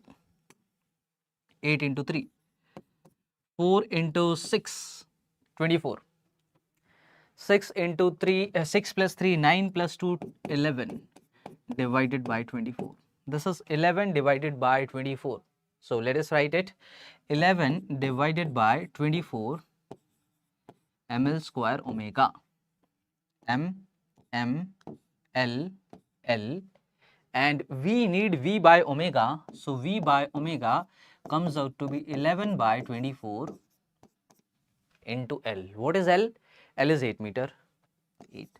8 into 3, this comes out to be 11 by 3. 11 by 3, that is C option. Somebody was saying C. Sorry, yeah, Pratik. This is correct. Tanya is saying B, sir. No, this is not B. Here it is C. Oh, not C. Sorry. This is B. 11 by 3. Why I marked 11 by 4 by mistake. This is B. Yeah. Perfect. 11 by 3. Great. So this question is not straightforward. I will say you need to think how things will go. Now another question, a gas undergoes a process in which state variables changes from this to this, then P is. Now P1, V1, T1 we know, and P we need to find, V2 and T2 we know. Number of moles will remain the same. It's a closed container. By default we will take it like this. So I will say P1 V1 by T1 is equal to P2 V2 by T2. What is P1? 1 ATM. I'll put the same units because both sides the units are same. So anyways the units will get cancelled, need not convert that to SI. So P1 is 1 ATM into V1 is 60 ml divided by T1. Now for temperature we need to convert, okay? So don't think like for temperature also it will, no. For temperature we need to convert that to Kelvin. So 27 plus 273 is 300 Kelvin is equal to P2. We need to find, that is P, and V2 is 30 divided by T2. This is 77 degrees Celsius. If I add 273 here, this will become 7 plus 7, that is 14 plus 1, 15. 350. 350. 30 into 2, 0, 2 into 15, 5 into 3 into 7, P comes out to be 7 by 3 ATM. P comes out to be 7 by 3 ATM. C option. Yes, Prathamesh, perfect. C. Great. I hope you all are solving these questions parallelly. Next question. A light ray incident on a slab of refractive index 3 by 2. Of refractive index 3 by 2. If from here it is if, okay? It is if here. If wavelength of a refracted ray is 520 nanometer, find wavelength of incident ray. Now we have a slab, array incidence, okay.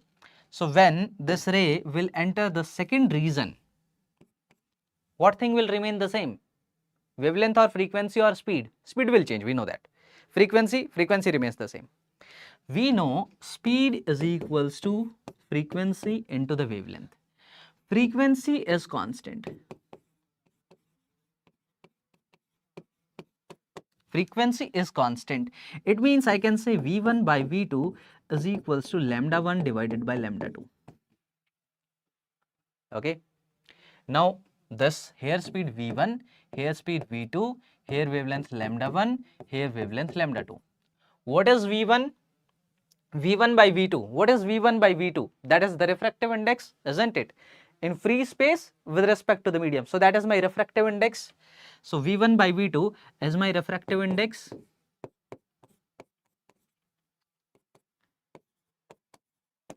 That is my 3 by 2. So my lambda 1 comes out to be 3 by 2 into lambda 2. Here, see carefully that he is saying that if wavelength of the refracted ray is this, it means this is my lambda 2. So 3 by 2 into 520. 20, this will become 260. 26 into 3, 7. 26 into 3, what it is? 780, yeah. Perfect. 780. Very easy, sir. 10th class question. Yes. But in 10th class, you know how to relate the speeds, but in 10th class, you don't know how to relate the wavelengths. Okay. That understanding is not there in 10th class. Now, let us see if we have some more questions. Okay. Till here, we had. Now, I think Gaurav sir will come. So, Gaurav sir, it's over to you.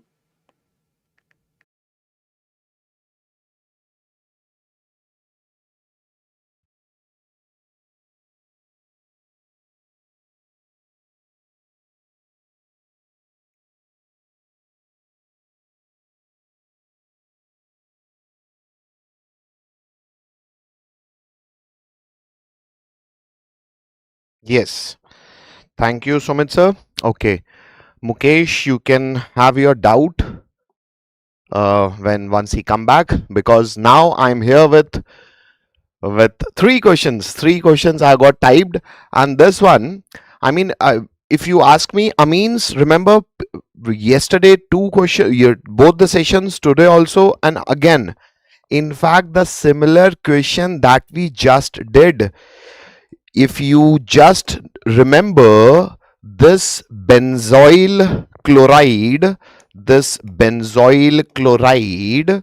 now over there we were expecting that there was no Lewis acid. Here they are directly telling you that make it react with aniline. So obviously the nitrogen lone pair will attack and will do what we have recently done this. And because bond length is also very high, so this acid chloride, after removal of hydrogen, the hydrogen electron will be taken by this nitrogen. So again the similar question. So HCl is removed, and what are you left with? So we are left with this phenyl group, this carbonyl carbon. Post that, I have just been introduced by this pink color amine, so it will become NH and again a phenyl group. Now, why I'm saying this, it is a good question. First, you need to know the knowledge of this organic chemistry, and after knowing this organic, do the stoichiometry. So they have coupled mole concept and organic. So let us see what mole concept they are asking us to employ. It is saying 5.8 gram of aniline. So for aniline, for this particular molecule, you are given with supplied with the weight. So can you tell me what will be the moles, sir, given weight, which is 5.8 upon molar mass? Now into divide you have to do. So let us do it.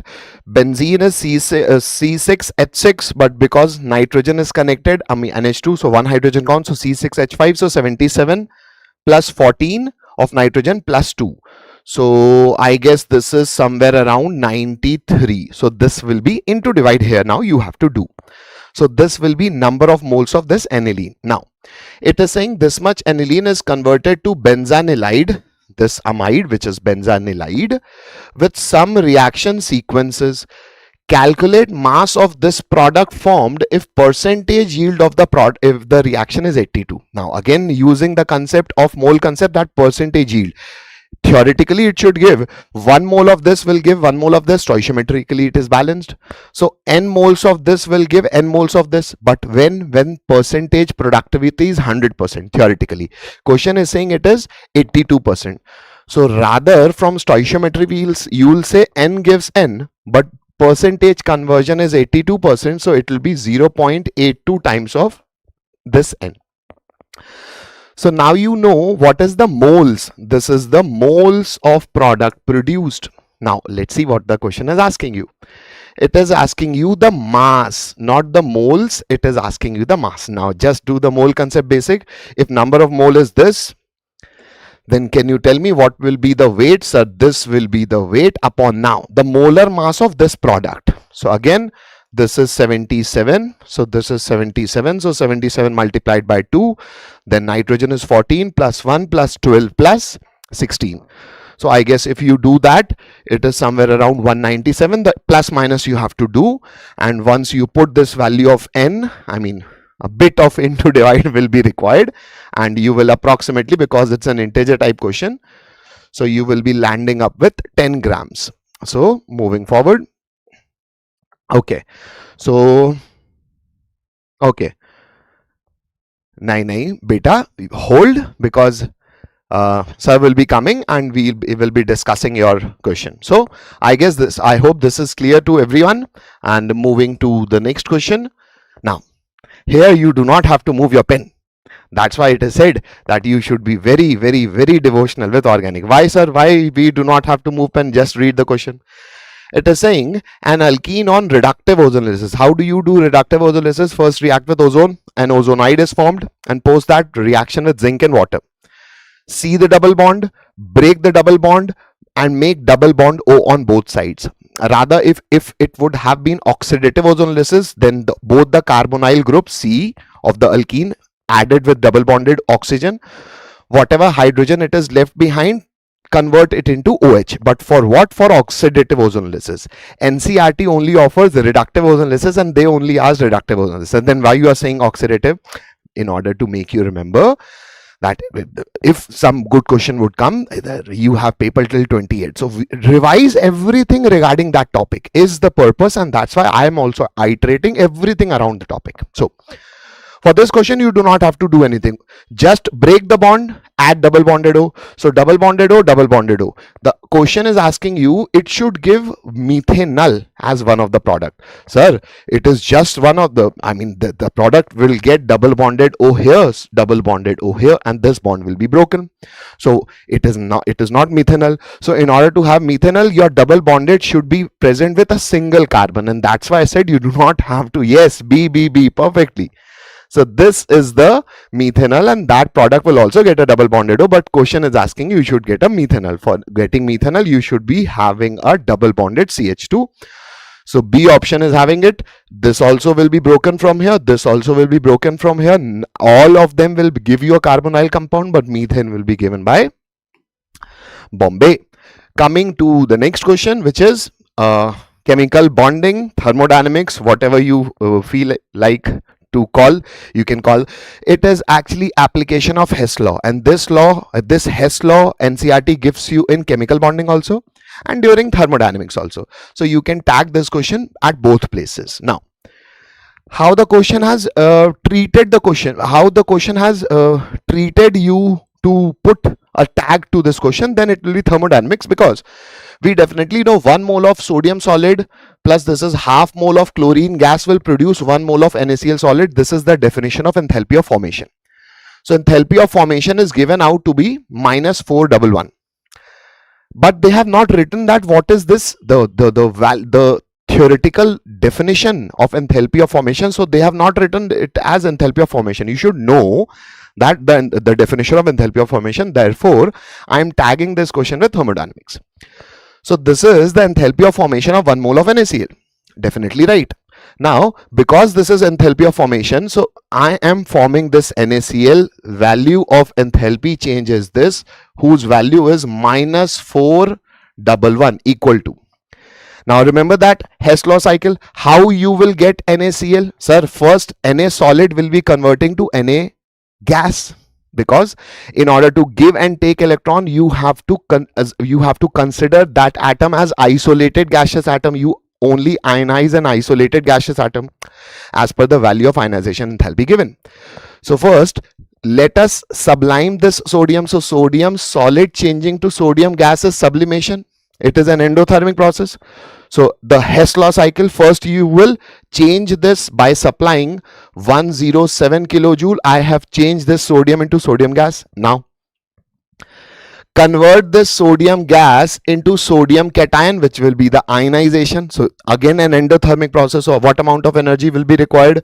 Sir, 502. So I'm directly putting the values for you. Okay, Pratha. Now, yeah, Prathamesh has got option A. I guess you are definitely correct. Very good, beta. Okay, so we have got Na plus. Now what else, sir? Bring your focus to chlorine, sir. But I need only one chlorine, so divide that value by 2. First, break this Cl2 in chlorine atom. Whether data is given to you, yes, sir. Chlorine is converted to chlorine atom. But sir, here I am getting 2 chlorine atom. I just need one. So make stoichiometrically make it half. So how much energy you are utilizing? Sir, if we would be using 2 moles of chlorine atom, I would be giving this much of energy, but I need half. So use half. So half of 242 is 1 to 1. So plus 1 to 1. So where I have reached, you have reached till chlorine atom. Now give electron to chlorine atom, it will be electron gain, which is an exothermic process. So this formation of Cl minus is an exothermic process, which you can clearly see it is minus 355. So minus 355. What else? Once you have Na plus, once you have this Na plus and once you have this Cl minus, Na plus and Cl minus ion will close and approach each other to form this NaCl solid, and definitely amount of energy released will be termed as the lattice enthalpy. So that delta H lattice will now be coming. So what are you asked in this question? The same lattice energy. So yes, Devraj, Prathamesh, all are saying option A, and once you do plus minus, so very good. I mean, I'm feeling very confident and very happy actually that once these students are active in the discussion. Okay, this is the previous question. So definitely you people are correct. Congratulations, and I guess I have to collect some more questions. So let's see, I got some more chemistry questions or not. No, so I have no more questions, but I'll be searching for those questions. Okay, so I'm ending. I guess Deepen sir is also ready. So Deepen sir, over to you.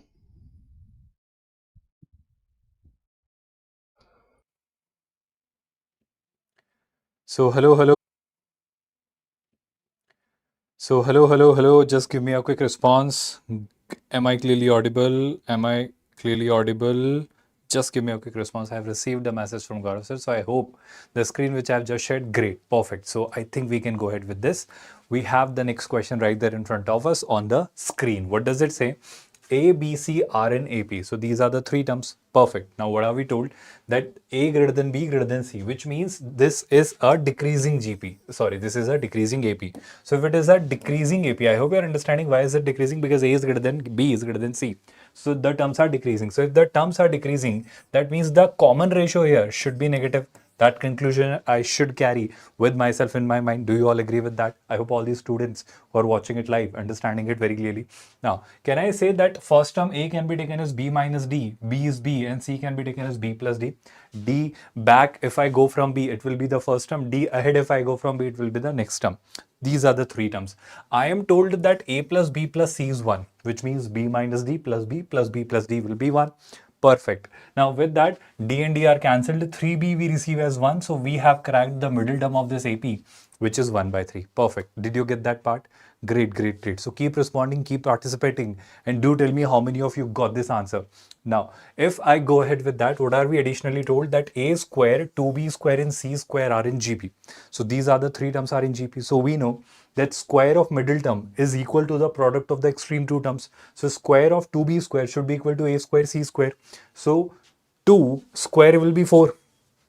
B is 1 by 3. So this is 1 by 3 to the power 4. B square whole raised to the power 2. So 1 by 3 to the power 4 is 1 by 81. Now here we have A into C whole square. So what is A? We have cracked A as B minus D. C is B plus D. So B minus D into B plus D is B square minus D square. But what is B? So B we have cracked is 1 by 3. So B square will be 1 by 9. So 4 by 81 is equal to 1 by 9 minus D square whole square. So you have two choices. You take a square root here only. So when you directly take a square root here only, the equation which you will be seeing getting formed is 1 by 9 minus D square is equal to 4 by 81. When you take square root of it, it results as 2 by 9. I hope everyone is comfortable with that. So I take plus sign once and then I take negative sign once. So when I take plus sign, I get d square is equal to what? 2 by 9, or I'll keep this plus minus 2 so that you just understand this part here. Plus minus 2 by 9 minus 1 by 9. So from here, what you need to understand is I'm getting two values of d square. Of course, we can see one of the values will be negative, other value will be positive. So d square cannot be negative, so that value is discarded. So positive value will be what? 2 by 9 minus 1 by 9, that is 1 by 9. So from here, I get d square is 1 by 9. So if d square is 1 by 9, d should be plus minus 1 by 3. But we know that it is a decreasing GP. If it is a decreasing GP, the common difference should be negative. Common difference, which means what? D cannot be 1 by 3. So from here, we have concluded that D should be minus 1 by 3. D should be minus 1 by 3. Do you all agree with that? So once you have cracked the common difference, I hope I have done my job, because what are we asked? A square plus B square plus C square. You know the value of B, which is 1 by 3. You know the value of D, which is minus 1 by 3. So I think I need not tell you what you need to do next. All you need is A. What is A? B minus D. So 1 by 3 minus minus 1 by 3. That is 2 by 3. Will you all agree with that? This is your A. Now, next is B. What is B? B is 1 by 3. And what is C? I hope you are clearly seeing. C is B plus D. B plus D means what? 1 by 3 and minus 1 by 3. That's 0. All you need to do is square and add them up and then multiply them by 9. So I hope it's a pretty simple task. 4 by 9 plus 1 by 9 plus 0 whole needs to be multiplied by 9. 9 cancelled. 4 plus 1 is 5. What is wrong here? Are we going great? Are we doing it correctly? Or have I made any error? Let me just see it one more time. Are you seeing any error? Sir, question wrong. It's 2B and C are in GP. It's A, 2B and C are in GP. Okay, so there is some correction in the data. We have received incorrect question here. So that's why we are getting the wrong answer. But still, I hope you have understood the approach. If I solve this question with the help of this data, the answer would be 5. But yes, people are saying that there is correction. Thank you so much for highlighting that correction, Sri Lasya Mulukutla. That's great. So there is correction in the options. If basically the correction is in the question, but if I keep the question intact, the answer will be 5 accordingly. Great. Thank you so much for highlighting that. I hope I can move ahead with that. So when I go ahead with this, I see the next question, a good one, a good question from Hyperbola. What does it say? Every year, IIT asks questions from coordinate geometry of this pattern only. What is the pattern here? P is a point 10, 2 root 15. It lies on the hyperbola x square upon a square minus y square upon b square is equals to 1. Perfect. Now, length of the lattice rectum is 8. So whether it is ellipse or hyperbola, we know length of the lattice rectum is 2b square by a. So 2b square by a is 8, which means b square is 4a, because 2 cancels this 8. So b square is 4a we have received so far. Another detail we have is that 10, 2 root 5 lies on this hyperbola. So this will satisfy the equation of the hyperbola. With that, what can we conclude from here? 10 square upon a square minus 2 root 15 by 4a. Why? Because b square we have cracked as 4a. So if I multiply both the sides by a square, in this equation I'll get a quadratic in a. When you solve this quadratic by splitting the middle term, you get two values of a, 5 and minus 20. Possibly it would be given that a and b are positive, and usually a and b are positive. So with that, I will discard this minus 20 and be left with 5 only. So we have cracked A. Once you have cracked A, I hope A into 4, which means 5 into 4, 20. B square is also we have cracked. So B square is 20 and A square is what? 25. I hope you all are with me. Now we know for hyperbola, we know a relation. What is that relation? For hyperbola, you all remember that relation b square is equals to a square times e square minus 1. Do you remember that relation? For ellipse, it changes. It becomes 1 minus e square. So that's the relation you got to remember.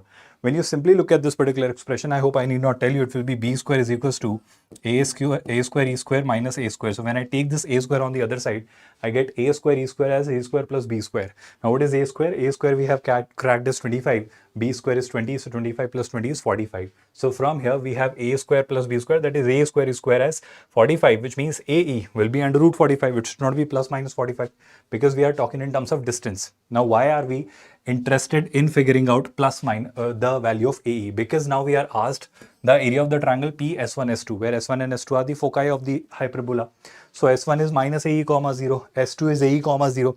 There is a point P lying on the hyperbola. So if I create this triangle, this is your x-axis, right? So the y coordinate of point P will be the height of this triangle. I hope you're understanding. This would be the base. So base will be 2ae height will be the y coordinate. I hope you're understanding the ordinate here, which is 2 root 15. So with that, I'll say half base into height. So half is half, base is 2 AE.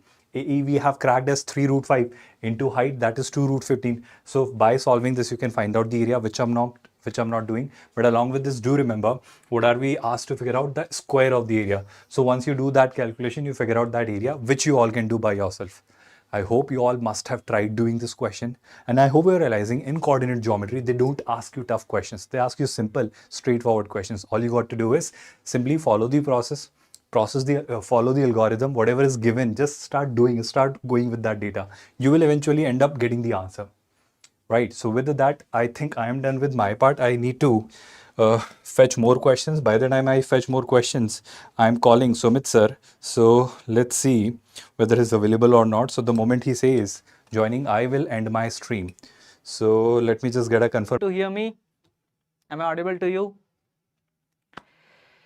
Okay, so I'm back with few more questions. This is another simple question, and this is from NLM. So pulley block system is there. Let us read it.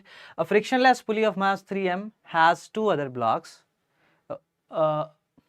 Frictionless pulley of mass 3m, okay, has two other blocks, masses m and 2m, attached as shown. The speed of mass 2m block when it descends by a distance of 5.4 meter. So it goes down by a distance of 5.4 meter. How much will be the speed? Now, one thing is the pulley is frictionless, and anyways the pulley is at rest. Okay, so if I ask you what is the acceleration here of the blocks, this will go down with A, it will go up with A. How we write this? Total pulling force 2mg minus mg. So 2m minus m into g, this is my total pulling force, divided by the total mass, the total inertia, so that is 2m plus m, that is 3m. So the acceleration becomes how much? G by 3. Okay, so the acceleration becomes g by 3. Now this block is descending down with an acceleration of g by 3. What will be the speed when it has traveled a distance of 5.4 meter? So I'll use formula v square minus u square is equal to 2as. Simple. U is 0, starts from rest. Okay, so v square will be equal to 2 into a, that is g by 3, taking g as 10, into s as 5.4. So this will become 10 into 5.4 is 54, 3 into 54 is 18, 18 into 2 is 36, root of 36 is 6, where it is 6 meter per second. Okay, so the answer is 6 meter per second. Kinematics, sir. Yes, kinematics, but laws of motion concept is also required because you need to get acceleration. So for that you need to understand how the pulley block system works. Yes. Okay. Another question. Here there are 5 charges, 5 positive charges, each having charge q, are placed at the vertices of pentagon. Now we are having pentagon. Previously we were having, I think there was some square and all. Yeah. Now this is a pentagon. These type of changes are there. Okay. The electric field potential V, electric field E at the center of the pentagon due to 5 positive charges. First of all, if I ask you how much is the potential, now this distance is given to us as r. So each is at same distance r. So if I write the potential at center, so 5 into the potential due to each. So 5 into kq by r. So which one it is? 5 by 4 into q divided by, okay, 5q by 4 pi epsilon r. Yeah. Next is electric field. If we want to find the electric field, you see, due to this, it is E in this side. Due to this, it is E, you can say. Due to this, it is E here. Due to this, it is E there. So we are having 5 vectors, okay, symmetrically located. The resultant will be 0. 5 vectors symmetrically located, the resultant becomes 0. So the electric field is 0 and the potential is 5q by 4 pi epsilon naught r. C. Yes, perfect, perfect. Great. You are able to understand that. Next question. Using a simple pendulum experiment, G is determined by measuring its time period T. Which of the following plot represent correct relation between the pendulum length and time period T? Now here, this is a question of like, here we are having experiment and all. So this is a question of dimensional analysis basically. Okay, first you need to find the relation between L, G and T. But because we have studied SHM, I can directly say the time period for the pendulum is 2 pi root L by G. This we already know. Yes. So the relation between pendulum length and time period is T proportional to root L. T proportional to root L. But here you see 1 by T, everywhere it is 1 by T. So 1 by T is proportional to 1 by root L. Or I can say that my 1 by T square of this is proportional to 1 by L. So this is my Y, okay. So this is Y square proportional to 1 by X. It is of this type of relation. Now you see, so as X will increase, Y will decrease, isn't it? 1 by T will decrease as my length is increasing. So it should be of decreasing, certainly not straight line, not increasing. Now which one? This one or this one? I think this one, isn't it? So it is going like this. Okay, that is not there. Somebody is saying B. Pratik, it should be A, not B. So this is my Y. 1 by T is my Y. Y square is 1 by X. 1 by X. As X will increase, Y will go down. Here Y is increasing. Okay, yeah, you got it. Next question.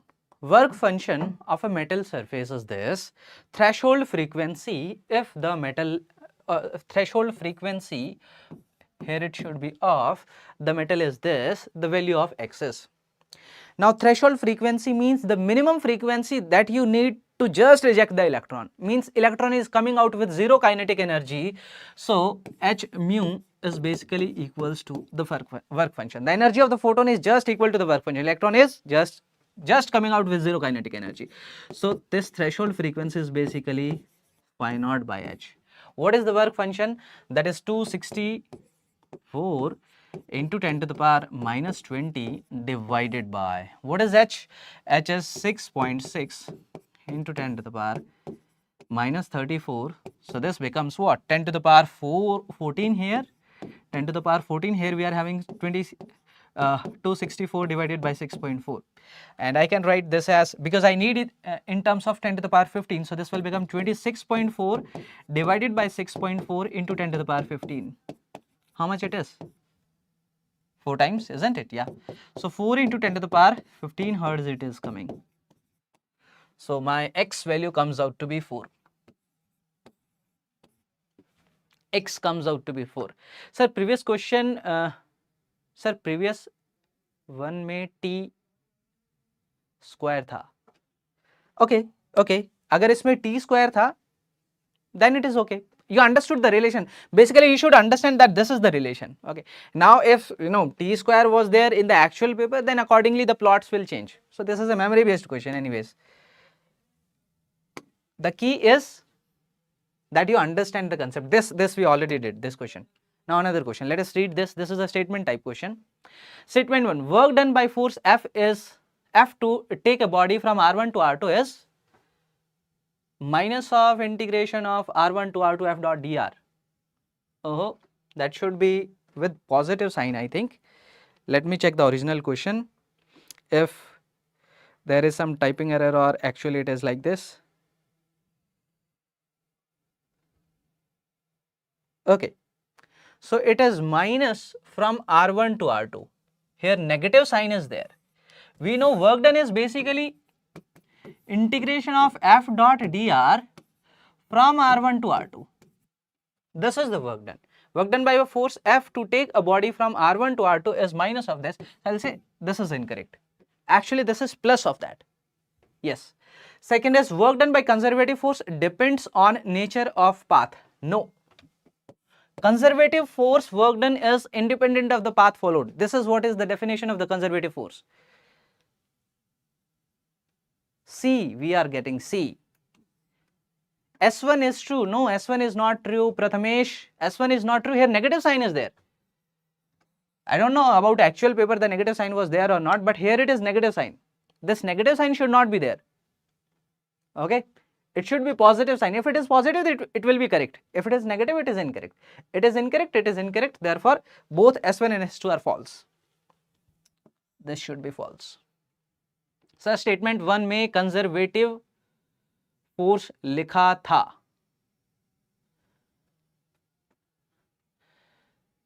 Okay, I don't know. Maybe in the actual paper might be like that. So even if that was conservative force, work done by any force, whether it is conservative or non-conservative, is equal to integration of F dot dr from R1 to R2. Doesn't matter whether it is conservative or non-conservative, because that is a general expression for the work done that we have studied.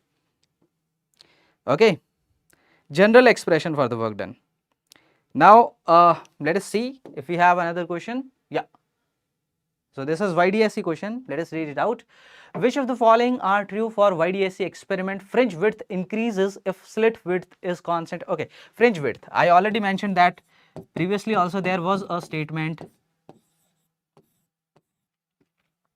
based on fringe width. I think statement question, or I don't know exactly, I don't remember, but fringe width was asked. Yes. So fringe width is asked. Make sure you remember this formula. Now let us read. Fringe width increase if slit width is constant and wavelength is increased. If wavelength is increased, beta will increase. This is correct. Next, fringe width increases if slit width is constant, wavelength decreased. So this is incorrect. Third statement, fringe width increases if slit width is increased. Slit width means my small d is increased and wavelength is constant. No, this will decrease. Incorrect. Fourth statement, fringe width increases if slit width decreased and wavelength constant. This is true. If you decrease it, small d, beta will increase. So I am getting first and the fourth as the correct option. That is our option B. B. Yes, perfect. Great. Good. Okay. Now we have done with the physics questions. I think Gaurav sir will be joining. Okay. So it's over to you, Gaurav sir.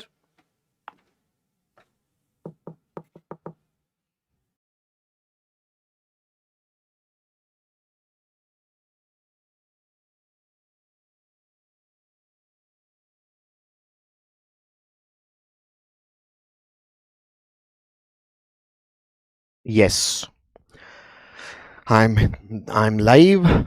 Hello. Okay, so enjoying it, I hope, and if not enjoying, then at least appreciate it, because PYQs are really helping everybody. So moving to the other questions that we have got, the first one is just like yesterday. Yes. So Sri Lasvya, I'm sorry if I'm making that pronouncing your name incorrectly. It's Sri Lasya. Okay, Pratik is also saying A but with a question mark. So obviously, because this is I mean a very traditional question, a very basic question, just by looking at the question, both of you are Pratik, all three of you are definitely correct. It is asking us the best reducing agent. So reducing agent reduces others, so it will oxidize itself. So if I want to oxidize myself, I should have a very high oxidation potential. What is the potential that is supplied to you? All are accepting electrons, so every potential given is a reduction potential. So if oxidation potential is high, then reduction potential will be least. So which guy is having least value? Obviously the negative values, the -4 or minus, obviously this is least. So aluminium, because we have to report the oxidizing reducing agent. So aluminium will oxidize itself and will act as a strongest reducing agent. Perfect. Everybody has done the correct answer. So aluminium is right. Hats off to all of you. Now let us do this organic questions. This is a basic question of NCERT only. Hydrocarbons. Two equivalents of NaNH2. NCERT says first you can use alcoholic KOH. It will remove one HX. But if you are supposed to remove one more mole of HX, then you need a stronger base. The stronger base is sodamide, which is NaNH2. So if I'm using 2 moles of NaNH2, then obviously the stronger base can remove 2 moles of HX. So because this is a geminal dihalide, so these 2 bromines and these 2 hydrogens will be gone and you will be left with an alkyne. So 2 carbon alkyne, that means you are left with but1-ine. Now, because we know terminal alkyne has this hydrogen is sp hybridized, so this will be acidic. Not that acidic that it can react with base, but it can react with one more equivalent of sodamide. So now the NH2 minus will come, will take away this hydrogen and will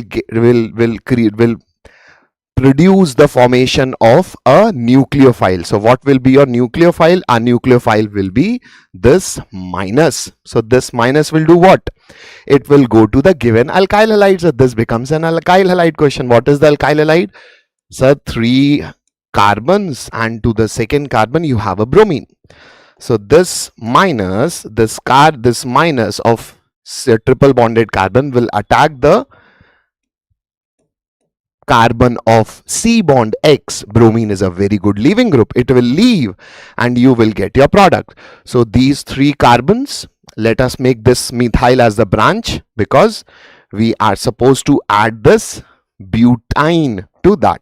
So this will be C, triple bonded C, and then 2 carbons. Now this question is a question of IUPAC. So let us name this. So because multiple bond is closer from that side also, there also, but because I have a branch over here, so it will be 1, 2, 3, 4, 5, 6. So that means at 2 position I have methyl. So 2 methyl, it is 6 carbon chain. So hex 3-ine, option 1 is your answer. So they asked in increasing order. Sir, the previous question they asked arrange in increasing order. Okay. In the previous question, okay. See beta, it is a memory based question. So obviously what students have given us, we have made the question. But if it would have been a memory based question, then do the same thing. This is having the highest, then CD will come. After that Fe plus 2 will come and the least would be CO plus. So logic remains the same. I mean, the representation and the format in which question is asked you may be different. But at least we are discussing the logic, and at least you are absorbing the fact that what all topics are coming from whatever chapters. So moving forward. So A, okay, very good. I have got 3, 4 A's also. I wrote shift 2, sir. Okay, today's shift 2. Perfect. Then you can see this discussion and promote this to your friends so that tomorrow obviously you will not come, I feel. Right, FOYUM? FOYUM. FOYUM. So tell your friends to join us and we'll have a discussion. We'll have communication also. I guess this is very rare. We are religiously trying to read everybody's comment because we want to connect. Because if we are helping one, the job of ours is done. Okay, so moving forward. Now, again, statements, I told you in the first paper also, assertion reason NTA has omitted. They have now came up with statement 1 is correct, statement 2 is correct, both are incorrect. So options you know. So let us do the correctness and incorrectness of the given statements. 2 statements we have. First is, first ionization energy of chromium is greater than manganese. Then for 3D series, obviously it is a religious practice to know, but even if you do it through periodicity, through knowledge of periodic table, you can mark it. How? Chromium is 4s1 3d5. Okay, sir. Manganese is 4s2 3d5. Along the period, chromium comes first and manganese comes later, and we know along the period ionization energy should increase. And definitely because manganese is having stable electronic configuration, people will say, so chromium also have 3d5 stable half filled. This also has stable half filled. Moreover, 4s is also completely filled, so that is also stable configuration. So because the stable configuration is happening for both of them has stable 3d configuration, so periodicity will be followed. And what is the periodicity along the period? Ionization energy should increase. So manganese has high ionization energy. It is saying first ionization of chromium is greater, so it is definitely wrong. Now coming to statement 2, second and third ionization energy of chromium. Okay, now let us compare second and third also. First let us compare second. Let's say if this chromium guy has lost one electron, so it becomes chromium plus. Electronic configuration 3d5. Manganese, okay, manganese, you also leave one electron, it also lost, so this is 3d5, but it still has 4s1. Now it is quite clear to you. So now this is a stable half filled and this is a partially filled 4s. So this 4s can be easily gone as compared to chromium. So definitely who will have high value? This will have high value. And because this will have high value, question is saying second of chromium is less. No, second of chromium will be high, second of manganese will be less. Now, although this is also because of this thing it is wrong, but let us compare because we are learning for the later sessions. Let us compare the third one. The third one is, so chromium, after removing one electron you form +2. This is 3d4, okay, partially filled.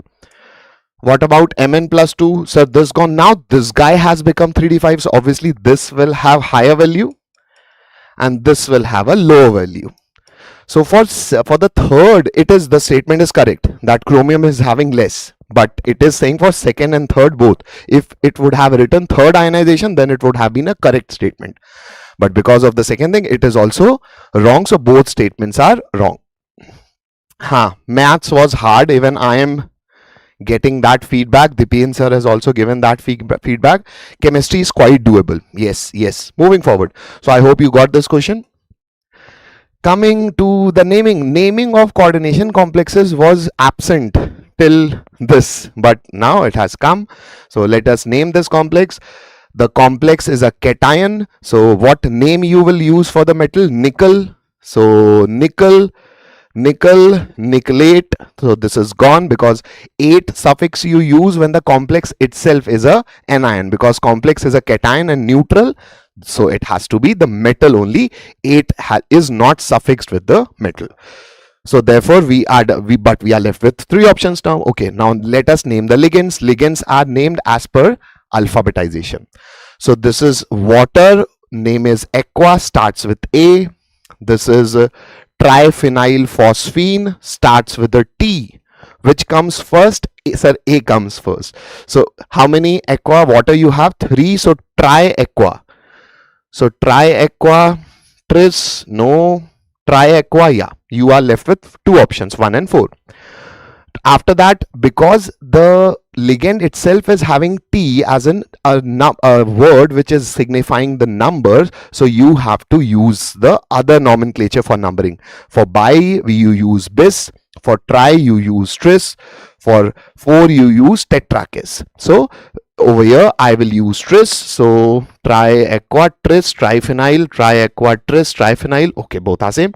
Triphenyl phosphine. Now nickel 2, but this chlorine is chloride ion. So this is chloride ion. This is okay. It is saying oxidation state is 3. You can clearly see this is neutral, this is neutral. So oxidation state is +2 because chlorine is 2.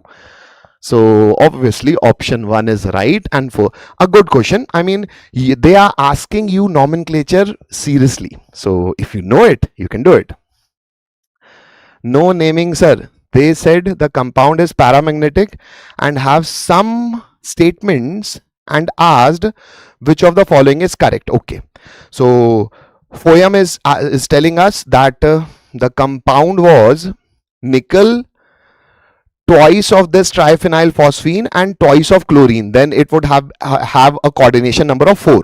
So if coordination number 4, then it is saying that it was asking questions. That's why sir 1. Okay. For this, answer is 1, but Foyam is saying it was this compound.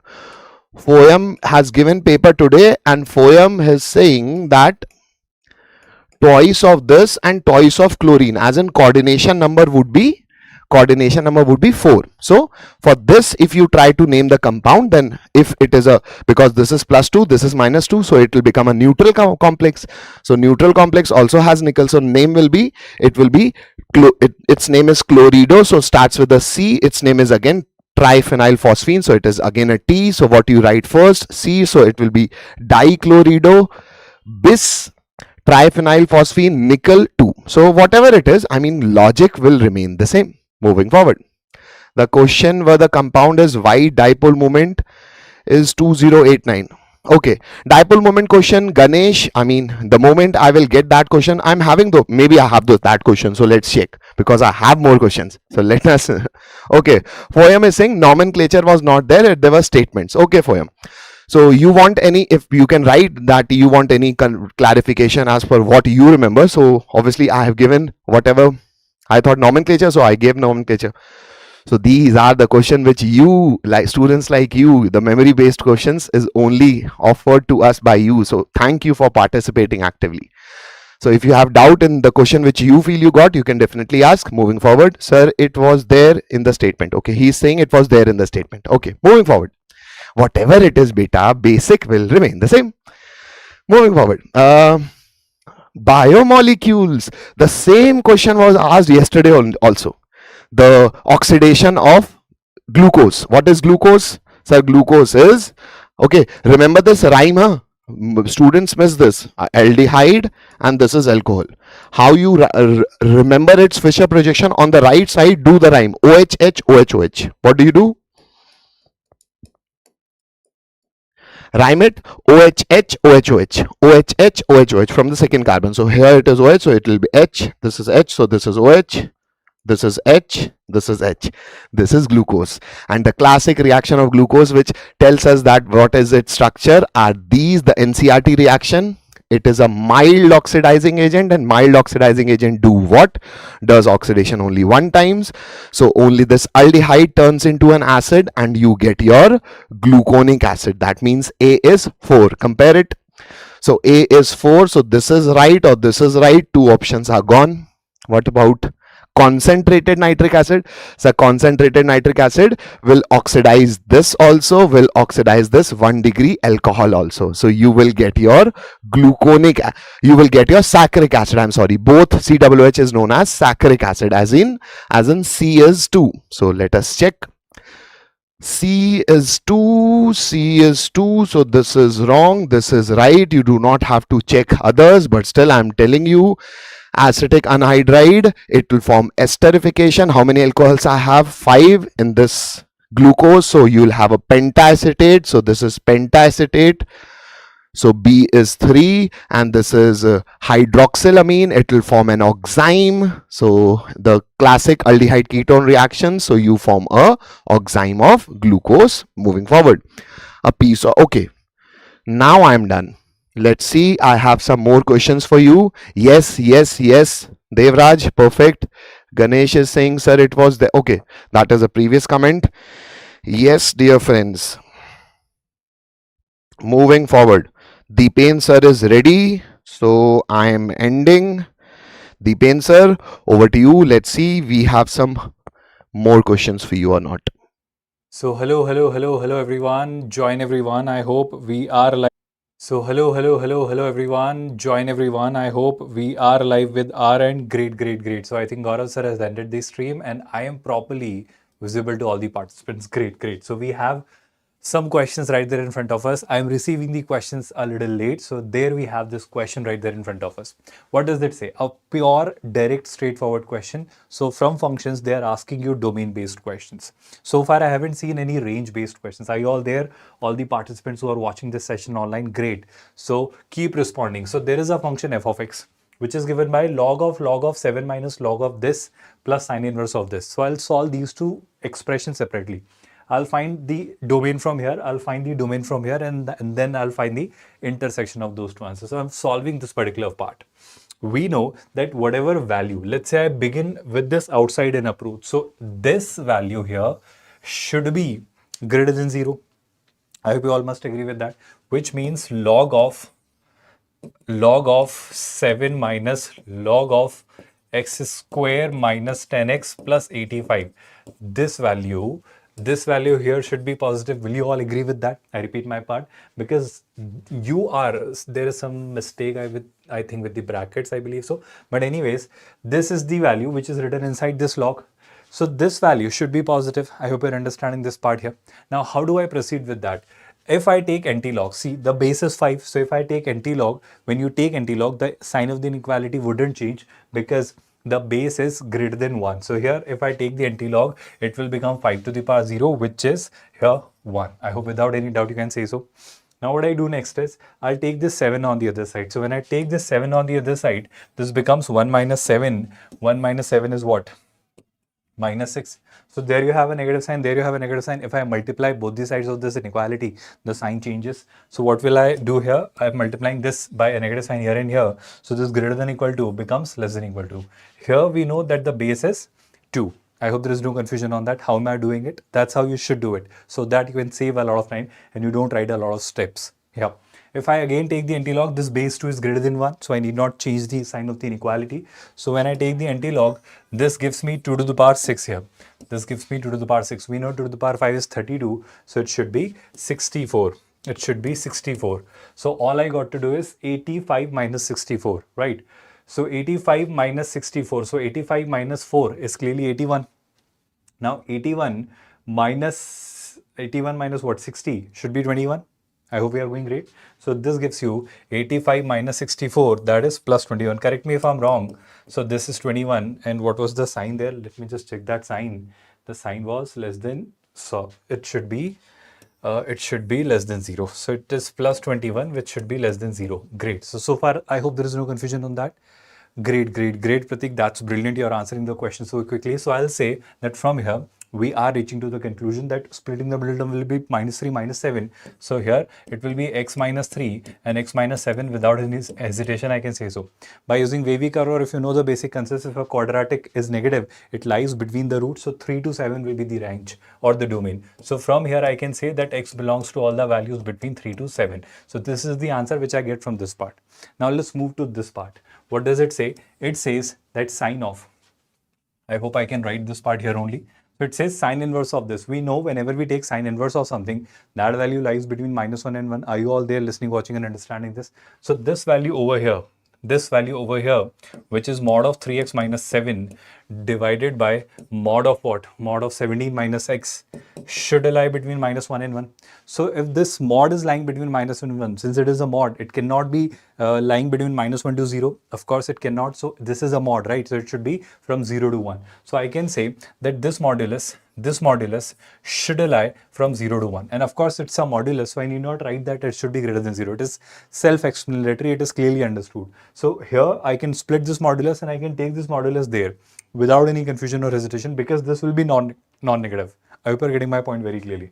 So if I take it their side and if I square both these sides, because both are non-negative, since it is a mod, so I can square both these sides with that. So when you do that, you have 3x minus 7 here on this side whole square less than equal to 17 minus x whole square. I hope there is no confusion on that. So from here, when you simplify this, you'll again see a quadratic coming into picture. Now this part I'm leaving up to you, that when you see this quadratic coming into picture, you'll again see a quadratic getting formed. You will find a solution from there. So that values of x which you are getting from here, of course, there could be closed intervals because of this equality sign, and the values which you have received from here, you got to take the intersection of those values. And what are we asked? That this range is open interval to alpha to closed interval beta. I hope you are getting it from this and this. The intersection will definitely give you this range, and then you can write the answer as alpha plus beta, which you can very easily figure out. I'm skipping this part because I hope you understood the approach. The calculation part is there. You know how to solve the inequalities. Can we move ahead with the next question, towards the next question? So let's move towards the next question. There it is. Look at the beauty of vectors in 3D. You can solve some lot of questions with such simple calculation. What does it say? Have a look at that. Keep responding. Did you attempt these questions? And if you are watching it right now, do help me with your response. So we are told that vector A is root 2 I cap. Vector B is 5j cap plus k cap. Vector C is given by vector A cross vector B and vector D which lie on YZ plane such that mod of D is 2. Okay, we'll talk about that later. Now please focus on this particular part where I'm saying that I need vector C. So how do I find vector C? A cross B. So vector A is 2i cap, vector B is 5j cap plus k cap. So 2i cap cross 5j cap plus 2i cap cross k cap. I hope you know how to take this product. I cap into I cap is clearly 0, but I cap into j cap is k cap, and I cap into k cap is basically minus j cap. I hope you remember that. So with that, I don't need vector C. After finding that value, I can find out mod C, modulus or the magnitude of vector C. That will turn out to be as root 52. Everyone with me so far? Now what do we do, sir? Hello sir, I have JEE on 24th. We wish you all the very best and keep watching this so that you get the idea that what kind of questions are being asked. From here, when I go ahead with that, now look at the catch here. You need not solve much here. What are we told? We need to find the maximum value of C dot D mod square. C dot D, magnitude square, we'll talk about that later, will be mod C mod D cos theta. Now cos theta could be from -1 to 1. When will I have its maximum value? Sir, when cos theta is 1, it will be giving me its maximum value. Otherwise, it will be less than that. So I can take cos theta, the angle between C and D, as 0. So that cos theta becomes 1, so that I can have the maximum value. So mod C mod D cos 0, which is 1. So I can say it will be mod C square mod D square, because a square is also needed to be done. So my answer will be mod C square mod D square. What is mod C? Mod C we have already cracked as root 52. So square will be 52. Mod D they have already given as 2. So mod D square will be 4. 52 into 4 is clearly 208, and that should have been your answer. Tell me honestly, how many of you got this correctly? Can I move ahead with that? Can we move towards the next question here, students? So when I show you the next question, a very interesting, a very amazing question here. How do we solve this particular question? Look at this. It says 0 to 64 x to the power 1 by 3. A straightforward expression it is. So x to the power 1 by 3, when you integrate, becomes x to the power 4 by 3 by 4 by 3. That you write it as like this, and 64, 0 to 64, that limit you can put, and you can figure out the value of this expression quite easily. With that, now look at this part, floor x to the power 1 by 3. I hope you know GIF. I hope you know floor. With the GIF, you take the greatest integer among those least values. Floor is exact opposite of GIF. So here, since it is 1 by 3 and it is 0 to 64, so with the x to the power 1 by 3, I know I got to take cubes. So that when cubes are taken, the values will start changing. So limits will be 0 to 1, then 1 to 8, then 8 to 27, and then 27 to 64. Now please understand, when x is from 0 to 1, x to the power 1 by 3 will also be from 0 to 1. So for those values, floor will be 0. When x is from 1 to 8, x to the power 1 by 3 will be from 1 to 2. And for them, floor will be 1. So that's how you can figure out these values. Once you replace these values, once you substitute these values, I hope integration is pretty simple. You get the value of this expression as 348. I hope you know how to integrate this part. These are some very simple functions. Now the next part, this is even interesting and even simpler if you know the properties of definite integration. What do I mean by that? 0 to pi by 2 sine square x upon sine to the power 6x cos to the power 6x. I know that the king's property says, or queen's property says, that here I can be written as 0 to pi by 2 sin x becomes cos x, because pi by 2 minus x, this becomes cos x, this becomes sin x. So this entire expression becomes cos square x upon the same denominator. So when I plus I you get 2i is equal to sin square x plus cos square x in the numerator, and in the denominator sin x to the power 6 plus cos x to the power 6. Are you listening, watching, and getting an understanding what I'm saying here? So with that, in the numerator you have 1, in the denominator you have sin x to the power 6 plus cos x to the power 6. The next step what I do is I divide the numerator and denominator by cos x to the power 6. Of course, this is 2i, so 2 comes here, it will become 1 by 2. So when you divide it by cos x to the power 6, I think the job is done. You see, start seeing terms in second 10, because 1 upon cos x to the power 6 becomes sec x, and here it becomes 10x. So I hope from here you can simply integrate this part using substitution. You can get the answer. So from here you'll get the answer as pi by 2. So we can compare it with pi beta, which we are given as pi beta. So there we get the value of beta as 1 by 2. We have already cracked the value of alpha, which is 348. So we can crack alpha beta square, which is of course not a difficult task. Are you all there with me, listening, watching, and understanding this particular part here very clearly? With that, let me move towards the next set of questions. I think I am done with my part. Let me bring, because few more questions are there, but I think I need some time because there, let's try and solve this particular question as well, because half of this I have done, but remaining part I am still yet to do, but I can definitely show you the approach with this particular part.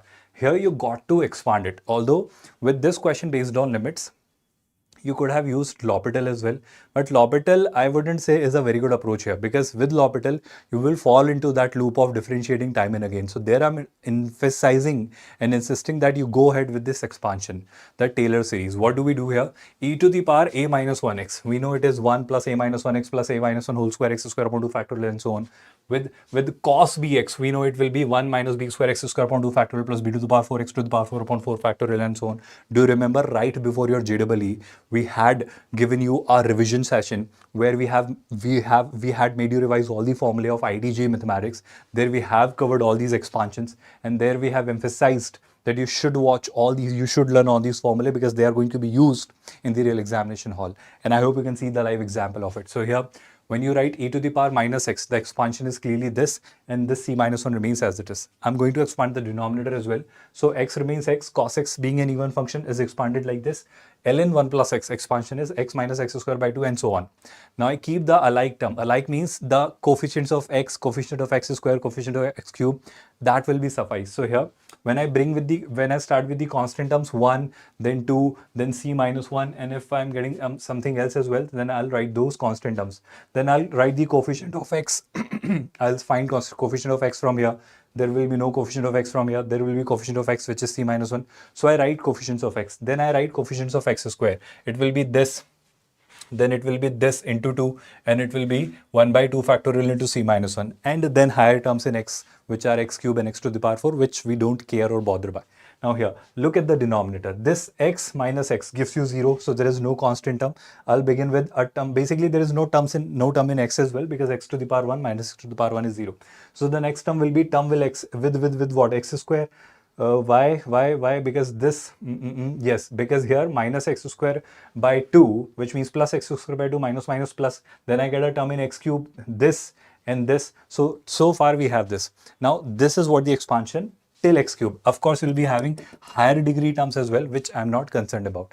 Now what I do next is, I hope you all are watching, listening and understanding this session very clearly. What I do next is that this limit is given as a finite limit 2 when x is approaching 0. So when x approaches 0, will you not agree that, sir, the term in x square and the term in x square, the coefficient in x square upon coefficient in x square will get cancelled, and that ratio will be the answer, because higher terms will become 0.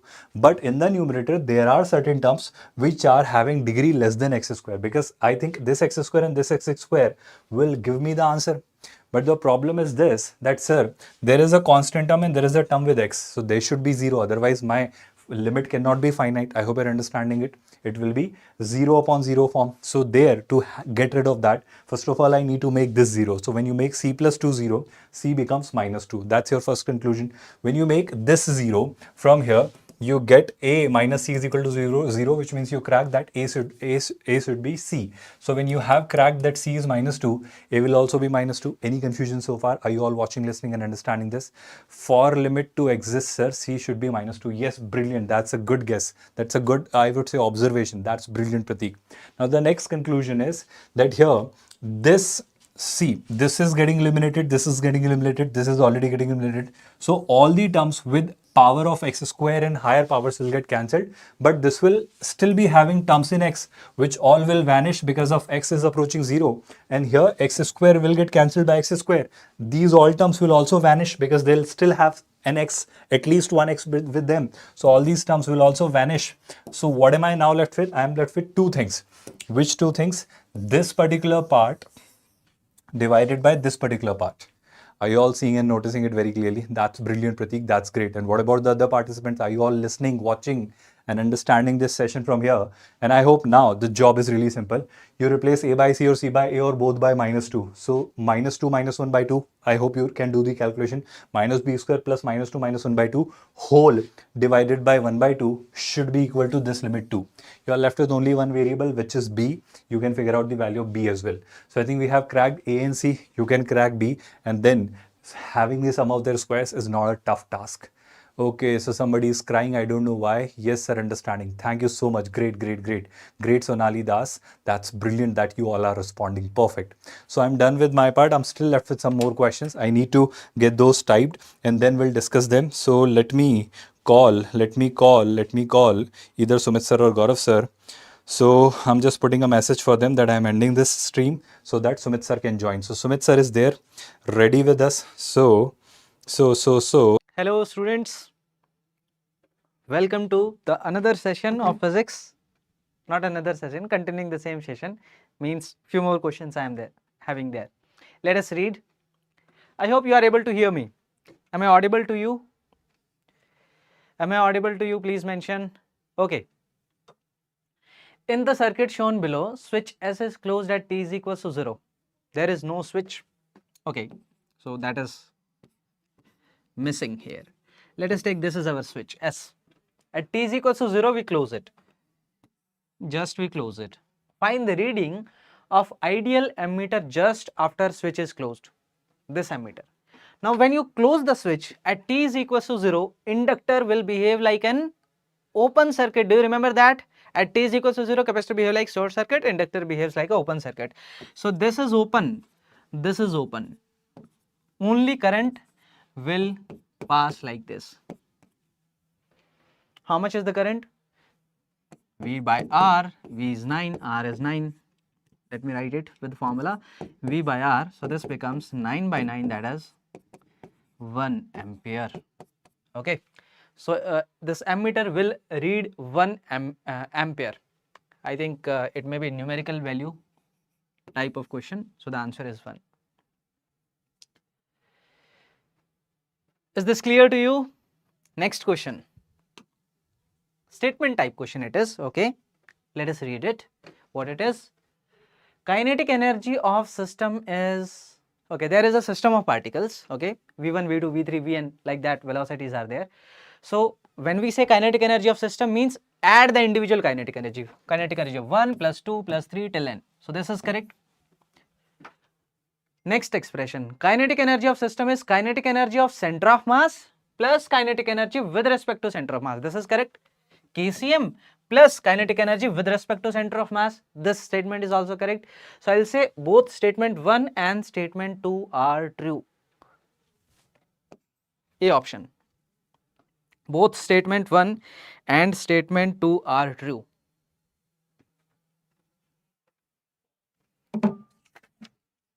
Are you getting it? Next, let us read this question. Find the percentage change in height risen by liquid in if density of fluid, that is our rho, the radius of capillary r and surface tension T of liquid are decreased by 1%. Each of the three is decreased by 1%. Assume contact angle doesn't change, theta is constant, capillary is of sufficient length. So what we need to find the percentage change in the height of the liquid. So H is equals to 2t cos theta divided by r rho g. G is constant, theta is constant, 2 is constant, t, r and rho are varying. So I'll write delta H by H is equals to delta t by t minus delta r by r minus delta rho by rho. Okay, so I'm having some tea. Thank you. Chalo. So you see this here, we are not putting plus sign, isn't it? We are not putting plus sign here. This is a negative sign. Why? Because here decreased and increased concept is there. If he would be asking this much is the percentage error there, okay, find the percentage error in that, then we need to consider the maximum. If decrease and increase thing is there, then we need to consider the sign.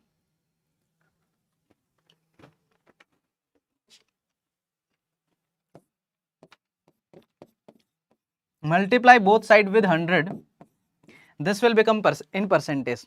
Now each of the three term is decreased by 1%, means the error in that is minus 1%. So minus 1, minus of minus 1, minus of minus 1, how much it will be? Plus 1%. Got it? That is option A. Is this clear to you? Please mention. Is this clear to you? Great. Next question. What is mentioned here? A 20 ohm resistance wire put across 250 volt supply is used to generate heat energy of which only 1 kilowatt is usable. The efficiency of the setup is. So only 1 kilowatt you can use. So how much energy is generated? So 1 kilowatt is power. Okay. So how much power is generated? That is V square by R. V is given.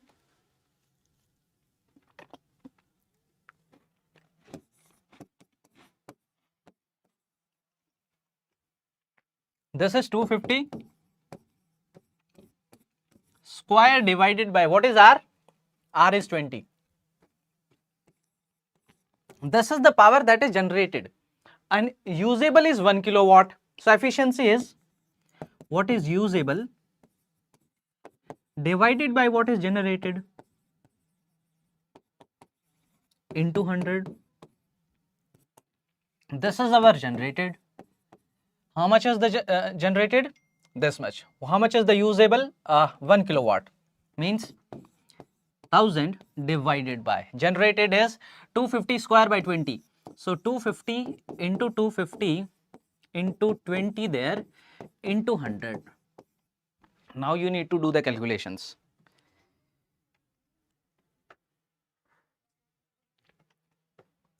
These zeros are getting cancelled.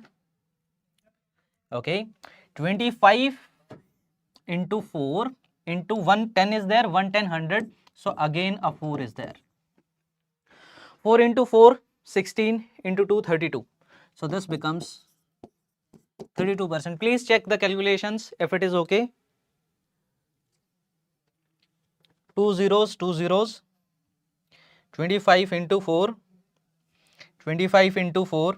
2 is there. 16 into 2 is 32. Perfect.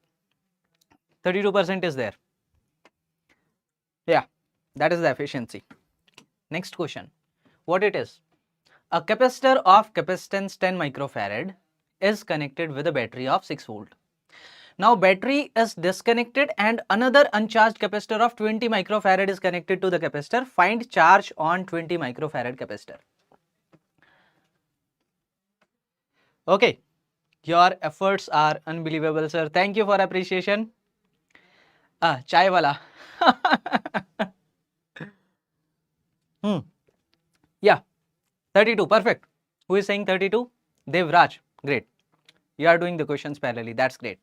Now see here, another question. One capacitor was there, 10 microfarad, connected with a battery of 6 volt. Now battery is removed. Let us remove the battery. Another capacitor is placed in parallel. This was our 10 microfarad. Okay. Another capacitor of 20 microfarad is placed parallel. How much will be the charge on that? So how much will be the charge here? CV, that is 60 microcoulomb. Like this. Now some charge will go to the other capacitor. So 60 minus X. Let us take X charge went there. So this will become 60 minus X microcoulomb. And here it will be X microcoulomb like this. Isn't it? Total charge is constant, isn't it? Now both the capacitors are in parallel. They should have the same potential. What it will be? Q by C, Q1 by C1. V is equals to, Q is equals to CV. So V is equals to Q by C. So Q1 by C1 is equals to Q2 by C2. So 60 minus X divided by 10, this is equals to X divided by 20. Now this 60 is equals to 3X by 2. What it is? This is 20. X comes out to be 40 microcoulomb. 40 microcoulomb. That is option D. Easy question, not difficult. Great. Now, I think, yeah, another question. Yeah, EM waves question. Let us read it. Electromagnetic wave with intensity 4 into 10 to the power 14 watt per meter square is propagating in free space. Find the amplitude of magnetic field. We know the formula of intensity, half epsilon naught E naught square into C or B naught square by 2 mu naught into C. This is the intensity formula. Now I need magnetic field, so I'll use the second formula. Okay, I will use the second formula. So I'll say I is equals to B naught square by 2 mu naught into C. C is speed of light. So B naught square comes out to be what it is? Intensity into 2 mu naught divided by the speed of light, root of this. Now put the values. What is intensity here? 4 into 10 to the power 14. 4 into 10 to the power 14 into 2 into mu naught is 4 pi into 10 to the power minus 7 divided by 3 into 10 to the power 8. Yeah, everything is fine. What it will be? So 10 to the power minus 7, so 10 to the power plus 7 will be there, 110 will remain. 110 will be remaining. Now this is I can say 2 into 5. Yeah. Now what it is? 4 into 4, 16 pi divided by 15. And B naught is equals to root of 16 pi by 15. Now see the options. See how much will be nearly. I think 1.83 is the near about answer. 16, 15 are nearly, you can say, equal, and then root of pi, that will be nearly equal to that. Okay, 1.83, yeah. Need not do the calculations. In the exam, okay, don't do all the calculations always. Come to the final step. Now go to the options. Then see which option is the near about and mark it. Now if there would be options like 1.6, 1.9 or like that, then I need to check exactly. There are no such options, I'll mark directly. Okay then. So in today's discussion, we have completed the physics part. Maths and chemistry are still pending. Okay, some questions will come. Now analysis part, if we analyze, we discussed almost 21 questions in today's discussion. 3 questions were from units and dimensions. One on dimensions, second on dimensional analysis. I am considering that SHM question T is equals to 2 pi root L by G, that relation in dimensional analysis. Okay. Another was on error that we recently discussed. From waves we got one question on standing waves. From potential we had 2 questions, potential due to a sphere and potential due to multiple charges at a point, and field also there. Then we discussed standing wave, yeah. And then semiconductor, one question on logic gate, KTG, one question on mean free path, Bohr model, one question on energy difference between the two levels, rotation, one question on conservation of angular momentum thermodynamics, on ideal gas equation, ray optics, we had one question on refraction, Newton's laws of motion, one pulley block system question, dual nature, we had photoelectric effect question, work energy power, work done, statement type question was there, work done and conservative force, and another was of kinetic energy in C frame. YDSC, one question on beta, beta means the fringe width. EMI, one question on LR circuit, simple question. Current electricity, one question on power that we recently discussed, the efficiency question. Then a question on capacitor, that was charge on a capacitor we need to find, yeah, we just discussed. And the last one was on EM waves, that was finding the intensity of EM wave, like relating the magnetic field with the intensity. Okay, so this is all in physics. I think now Gaurav sir or Deependra sir would be joining. Okay, let us see if someone is ready. Now till now, if you ask me overall, how was the physics paper? So I will say overall, I think 2 questions or at max 3 questions I can say they were a bit moderate, not difficult, moderate. Okay, otherwise everything was easy. Okay, so now it's over to you, Gaurav sir. I think we are waiting for the studio person. Let me check.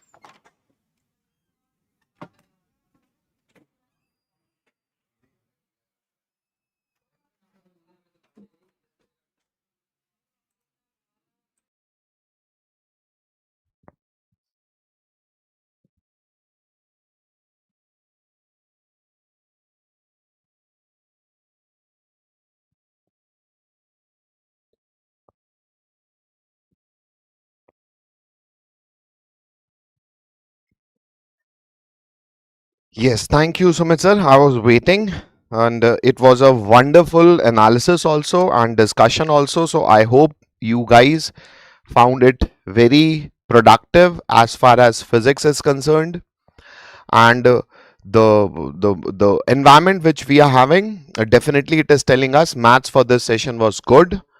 So I'm again getting my voice. So let the other me be kept quiet. So I kept quiet myself from the other side. Okay. So Pratik, yes sir. Okay.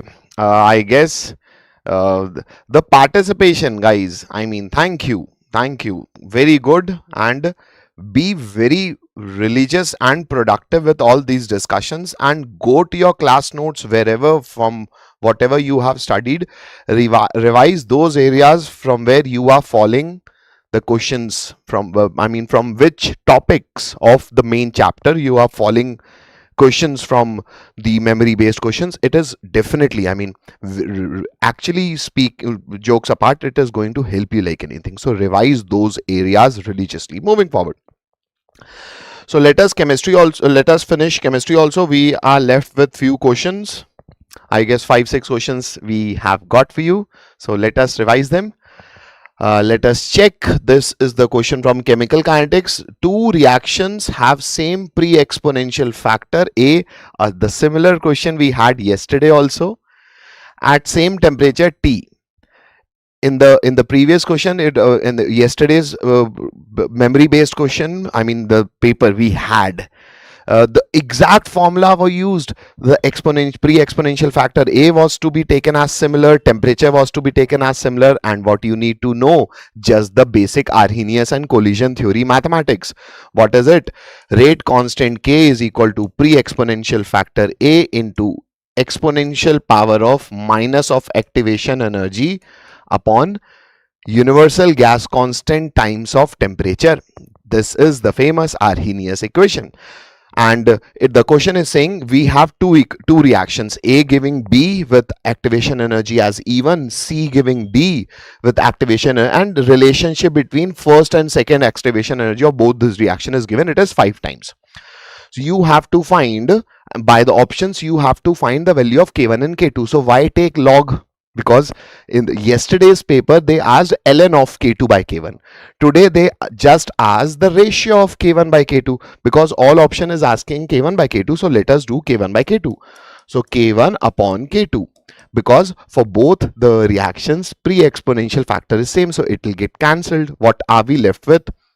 E raised to the power minus, for first let us write as E1. Why write A also? Write E1 upon RT, and divided by E2 upon RT. When it goes to the numerator, it becomes plus E2 and whole RT. Now we have a relation, which is bigger, EA1 or EA2? Sir, EA2 is smaller because EA1 is 5 times. So EA2 is EA1 upon 5. So this EA2 is EA1 upon 5. So let us do that. So it will be exponential of minus of E1 plus EA1 upon 5 whole divided by RT. I guess it is quite clear to you. This is minus 5 plus 1, as in minus 4 by 5 E1 upon RT. So minus 5 E1, this is EA, this is E1, but this is A, yes. This is, okay, not this one. Minus 4 by 5 EA1. It should be minus. It should be minus. Minus E 4 times of EA1 upon 5 RT. So option 3 will give you the right answer. No, Pratik, option 3 because there is not this is EA2 we have calculated as per EA1, so that options may trick you because this is a memory based question, so options may be different. But for this particular case, if we are saying we are writing it as per EA1, so it will be minus 4 by 5 times of EA1 upon RT. The fourth option is having minus, but it is having 4 by 5 EA2, so for EA2 it will be different, right? So you have to be religious with that small plus minuses, and obviously with the bigger one we are generally religious, with the smaller one we tend to skip it. So be religious when you are looking at the options. Yeah, moving forward. I hope everybody is good. Pratik, okay? Shall I move forward? Guys. Yeah, okay. So moving forward to the next question from chemical bonding. I didn't say okay. I thought EA1. Okay, Pratik. Okay, perfect. So consider this is a question from chemical bonding. Sir, chemical bonding questions we had yesterday also. Now for this particular question, what you need to know? You need to know the structures. So let's draw the structures. So the first one is sulfur getting bonded with two hydrogens, and we very well know it has got lone pair and it has got lone pair. Sir, what about the polarity? We definitely know that sulfur is electronegative, so this is minus. The polarity is from plus to minus. Polarity is from plus to minus, so there will be a net dipole moment on the upside, and due to lone pair also it will be a dipole moment on the upside. So dipole moment vector will get added for this H2S also, and because it's the similar structure, so for H2O also, in fact for H2O it will be much higher, much larger, because oxygen is more electronegative. So the dipole moment is getting added up. Sir, why you are focusing on dipole moment? Because the question is asking you that whoever is having the lowest dipole moment, you do not have to do mathematics, do the vector that under root mu1 square plus mu2 square plus 2 mu1 mu2 cos theta. Just go by the theory of chemistry, because it is getting added over here also, over here also. Let us see, maybe in some case it would be getting subtracted. Let us see.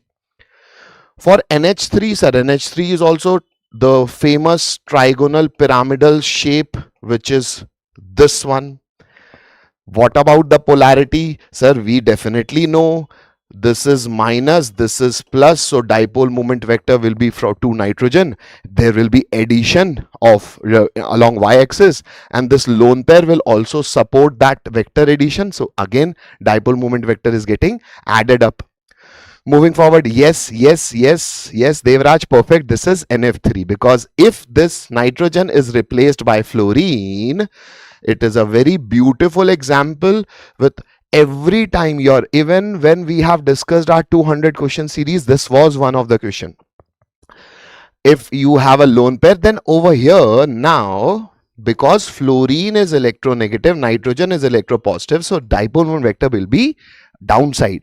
So this lone pair vector and the vector addition due to the bond pairs will be on downside, so it will be cancelling. I'm not saying it will be perfectly zero, but it will be cancelling out each other. So its dipole moment, its mu net will be less. So but we have one more option, so let us check that one. Sir, it is a perfect, the hydrogen is even acidic because of the polarity, so chloroform, let us draw it also. This is hydrogen, 1 chlorine, a tetrahedral geometry which is symmetrical, but we definitely know this is plus, this is minus, so vector addition, it will be added.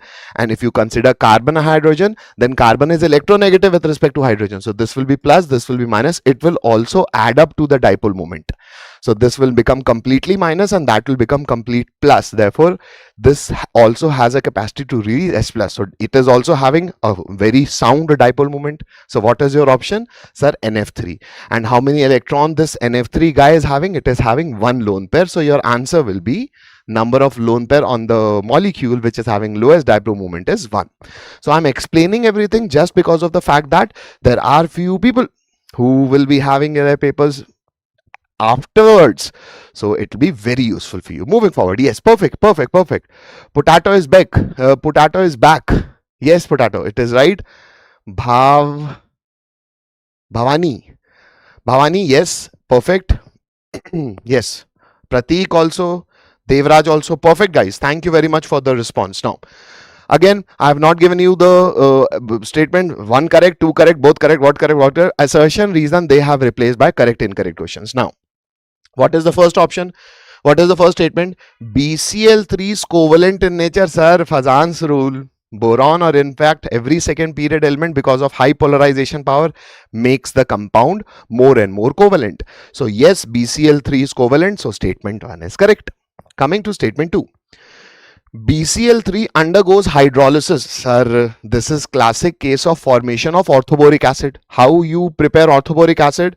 The famous reaction, because boron has +3 oxidation state, so water acting as Lewis base will attack the boron, because boron is Lewis acid also, because it is having empty orbital also. So this lone pair can be easily entertained. Hydrogen will be released in form of H plus. So H plus Cl minus, one time if it is done, the positivity of boron will be still becoming high, because now it will be having one OH. So again it will be doing that. So it can do that 3 times, and by doing that all the 3 times, you get this beautiful picture of H3BO3, which is classic preparation of orthoboric acid.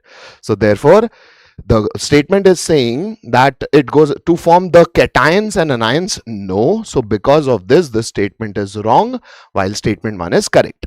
So 1 is true. Okay. Potato saying 2 no. First is true, second is false. Devraj is saying Sonali no. First is true, second is false. I hope it is clear. Sir, should I do all questions here? I have evening shit tomorrow. Yes. Big yes. Can't. Yes. Okay. Srilasya.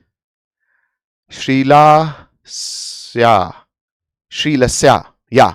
So, but 1 is true, second is false. I am very sorry if I'm pronouncing that name inappropriately, but the feeling is the same. I wish all of you the very best in your examination. If you have done it, then even if you have marked a wrong question, it will turn it correct. That is a blessing that I'm giving. Although it is inappropriate blessing, but obviously if you are feeling good for anybody, you can obviously at least bless them.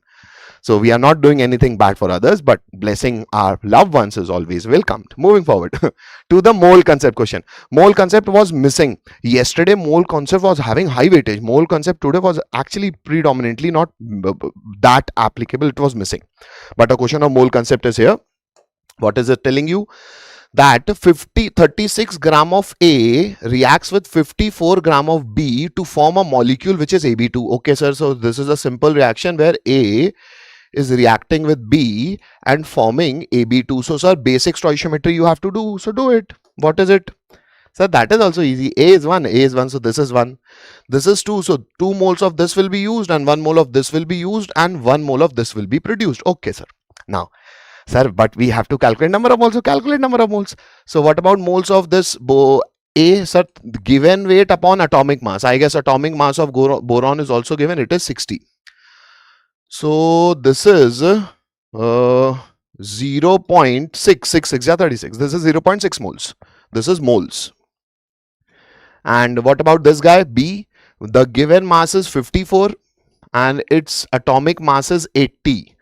So it would have been 40, then it would be 0.5. 8 rupees 48. So more than that. It is somewhere around 0. It is much greater than 0.6, around 7.5, I guess. So let's do the stoichiometry. 1 mole of this requires 2 mole of this. So 0.6 mole of this will be required twice, as in 1.2 moles, but it is not 1.2, it is less. So because this is less, so this will become your limiting reagent, and this guy will decide the product. So how much product? Although I guess your question is done, because even it is saying which is the correct option. First option is saying limiting reagent is A is incorrect, and this third option is saying limiting reagent. This is not advanced question, so it can't be multiple correct, and you have got your answer. But still, for practice, let us calculate what amount of product is produced. So this will decide the amount of product produced. So 2 moles if reacted would have formed 1 mole. So if 1 mole, if reacted, would have formed 2 moles. And if 2 moles, then how many moles are getting reacted? 0.675. I mean, whatever it is, 54 by 80. This is the moles, but question is asking you to calculate weight. So weight will be equal, moles is equal to weight. This will be the weight upon molecular mass of this AB2. A is 60, B is 80. So 82 is 160. 160 plus 60 is 220 rupees. Okay. Multiply. I guess this is also, I mean, obviously none of them is your answer. So 110, 40% lesser, around 40% lesser. So obviously it is saying 90. 110, 40%, it will be much lesser than 90, it will be greater than 50. So obviously both these options are also incorrect, but you should know this because you have papers followed. You have, even if you have given your JEE Mains January, you will be having such questions in advance also. Over there, all the options, maybe you have to actually check all the options because they may be multiple correct. Moreover, for JEE Mains 2 also, you have to be in the game. So moving forward. Now, next question is IUPAC.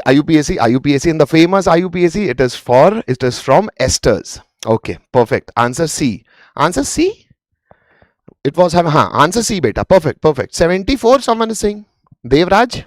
74, okay, 74. Perfect, bhai. Thank you.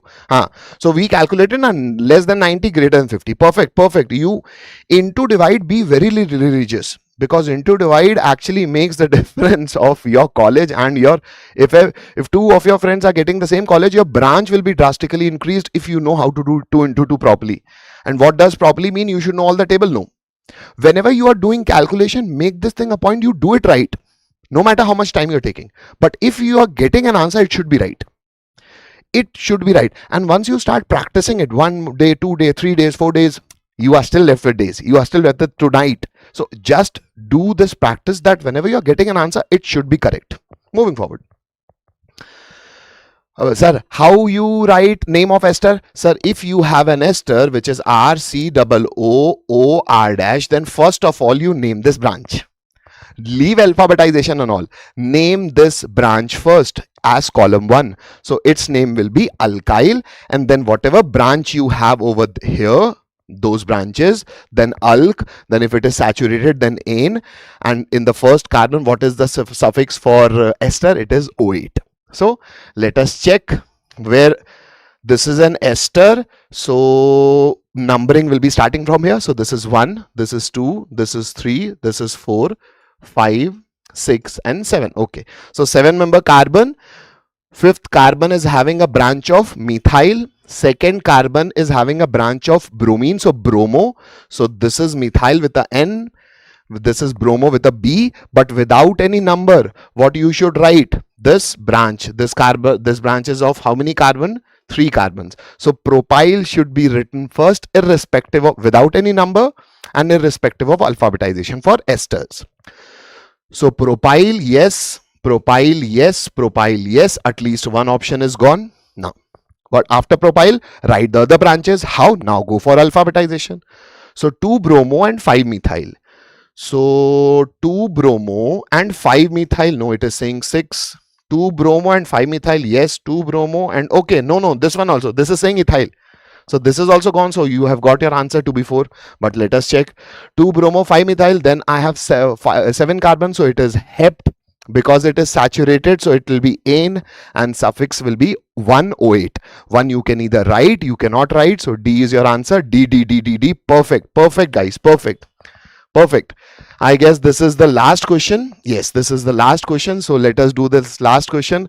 A question involving basic of hydrocarbons and some basic mole concept. So you can either say it is a structural identification question. So it can also be called a practical organic chemistry question. Now let us see what it is. It is saying cycloalkene with formula X is treated with bromine and compound Y is formed with carbon is to bromine ratio as 3:1. Now, because carbon is to bromine, their molecular formula constituents ratio is given. So you need to start this question considering their molecular formula.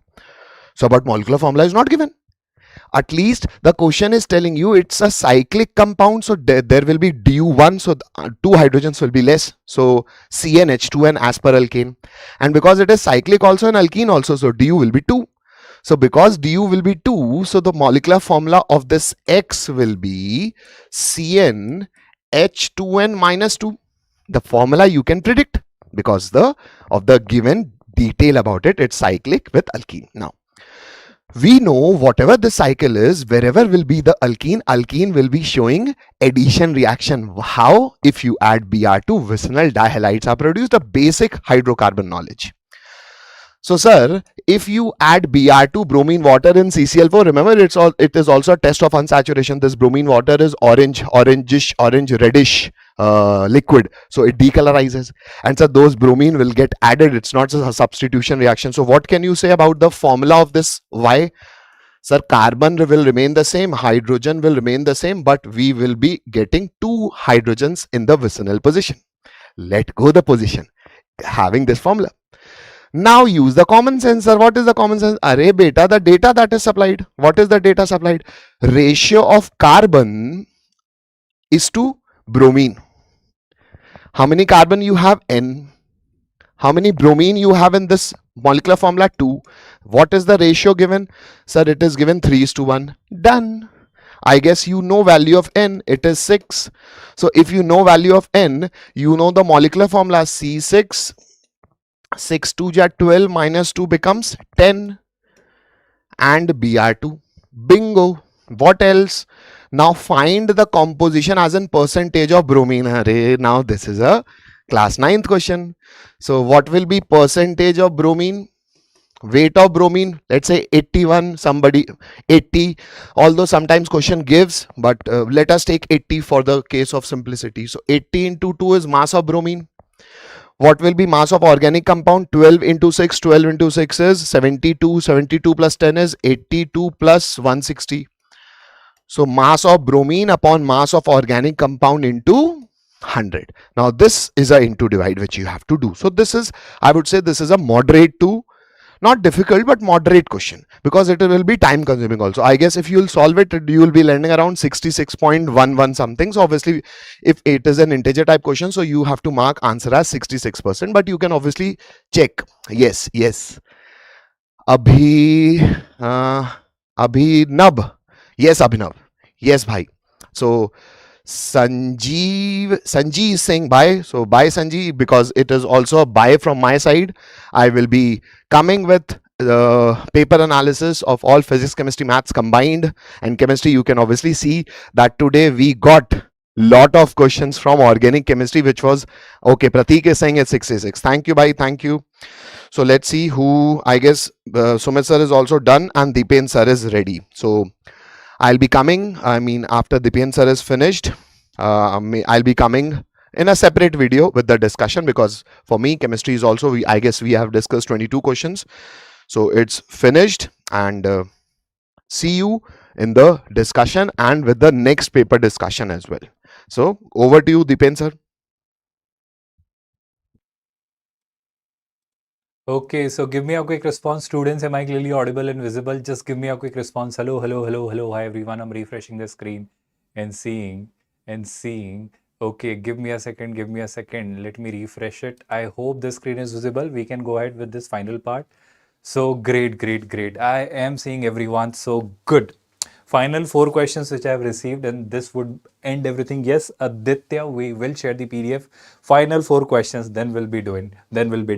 But before I tell you that these final 4 questions, amazing, terrible, and terrifying. This was the toughest among all. I mean, if you talk about mathematics section, it was toughest among all 4 shifts we have seen so far. I have seen, or I have received the inputs from students. They were able to solve questions between 5 to 10 questions only. Even if they could do a question, it was lengthy in its own nature. It took them somewhere else. So there were questions. And of course, when you see a lot of tough questions, your confidence automatically shatters. So let's get started with the first question for the day. Let's see what do we see here. This was an easy one, and this exactly our replica of this question we did in our revision marathon. Not just that, I told you this formula in our formula revision session as well. Do you remember that? So here we are told cos alpha plus beta is minus 1 by 10. We know alpha is from 0 to pi by 3, beta is 0 to pi by 4. So alpha minus beta will be in the first quadrant, alpha plus beta will be in the second quadrant, which means 10 alpha minus beta will be positive, 10 alpha plus beta will be negative. So here it is cos alpha plus beta. I can figure out 10 alpha plus beta. It is based upon hypotenuse. I'll use that basic Pythagoras theorem. I can predict 10 alpha plus beta, but I need to use a negative sign there. Are you all there with me? Similarly, when you say sine alpha minus beta means what? Sine alpha minus beta is 3 by 8 we are given, but alpha minus beta is in the first quadrant, which means we can say 10 alpha minus beta will be positive. So perpendicular upon what? Hypotenuse. So it will give me a perpendicular upon base, and by Pythagoras you can calculate that. Now, when you are asked 10 to alpha, we did discuss it. Do you remember that? So here, what I'll say is alpha plus beta, alpha minus beta. Beta gets cancelled, you get 2 alpha. But with that, we see 10a plus b. 10a plus 10b upon 1 minus 10b. Job is done. Do you remember that? So 10 alpha plus beta, I'll replace by minus 1 by root 99. 10 alpha minus beta, I'll replace by 3 by root 55. 1 minus 1 by root 99 and 3 by root 55. I'm not doing that calculation because it was well lengthy in terms of calculation. I'll write that data for you, of course. This 10 to alpha, which we are given as this 3 minus 1 minus r root 55 upon root 11 s plus root 5. I hope you got on the idea. This is exactly what we'd also get. But 10 alpha plus beta is what? Minus 1 upon root 99 plus. So even if there were certain questions which were easy, which were doable, you couldn't simply solve those questions with that with that intensity. This may look like an easy one, but this will take a lot of time for you to solve because there is a sudden or a little bit of calculation. But still, you should have done these questions because if the paper was difficult, it was difficult for everyone. So if there were moderate and tough questions, you should have opted for the moderate ones because they are the lengthy in nature, but they were still doable. And there were certain tough questions. For them, you got to crack the logic first and then solve them. So they were amazingly huge, which you couldn't do. But still, these moderate ones you should have attempted because if it was tough for everyone, it was tough, then it was tough for everyone. Hello, hi everyone. Let me just see whether I can read the comments or not. So let me just remove this part from here. Just give me a moment. I will close it. So yes, I can see a lot of that. Yesterday in today's exam, you make a short problem session tomorrow for 20th and 24th sessions. Salesh, I will have a word with the team on this and I'll definitely ask my team to look at the possibility. But Salesh, you should look at the bandwidth we are right now having. It is next to impossible to create this, but still we'll try to do what you're asking for. Look at this, from morning 12 o'clock to late night 11 or 12 o'clock, we are occupied with these live analysis. Even our day starts before morning 12 o'clock. I hope you're understanding the concern here.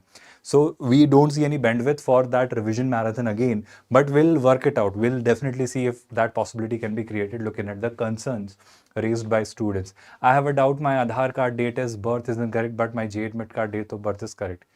But my JEE admit card date of birth is correct. You must have entered the correct date of birth, Ganesh. Now go with that. Let's see what happens. Now, if you can get it corrected in the Aadhaar card, which you cannot because that is basically big because you have a 10th mark sheet. So you should, get this resolved. You are committing you have created some nuance here. So this 10 alpha minus beta is 3 by what? Root 55.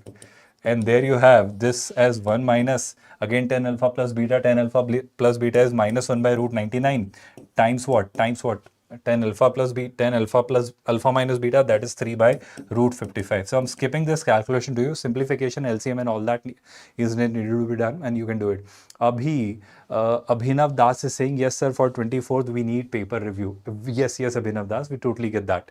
Now with that, when I move ahead with the next question, what do we see? This is an interesting question. Functional definitions. We have shown you these functional definitions that if you see something like this, what you should opt for. If you see something like this, what you should go for. We have shown you these results and we told you that treat these results as your cheat sheet for the examination hall so that you can use them directly in the examination hall and you can save a lot of time. What was it? You remember that fx plus y is fx into fy, then don't hesitate in taking f of x as a to the power kx. So when you put these values, f of 1 as 7, you can crack f of x as 7 to the power x. Now what about this g of x plus y is equals to g of xy? So if I replace y by 0, what I get is gx is equal to g0. If I keep replacing these values, for example, here what I say is, let's say I replace y by 1. So this will be gx plus 1 and this will be gx. So I have cracked gx is equals to gx plus 1, which means g1 is equals to z2 is equals to z3.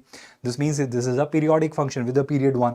But even if I look closer, if I simply replace x and y both by, let's say, 1, so this will be g2 is equal to g1. That also we have cracked. But g1 is 1, so g2 is also 1, g3 is also 1. So this clearly indicates that this is a constant function. That's great, Pratik. Sir, please tell my doubt. Ganesh, I'm really clueless about that right now. You got to consult somebody else, because right now we are really occupied with this. In the end, I'll definitely listen to this, bring it under my notice in the end, but let's solve this question first of all.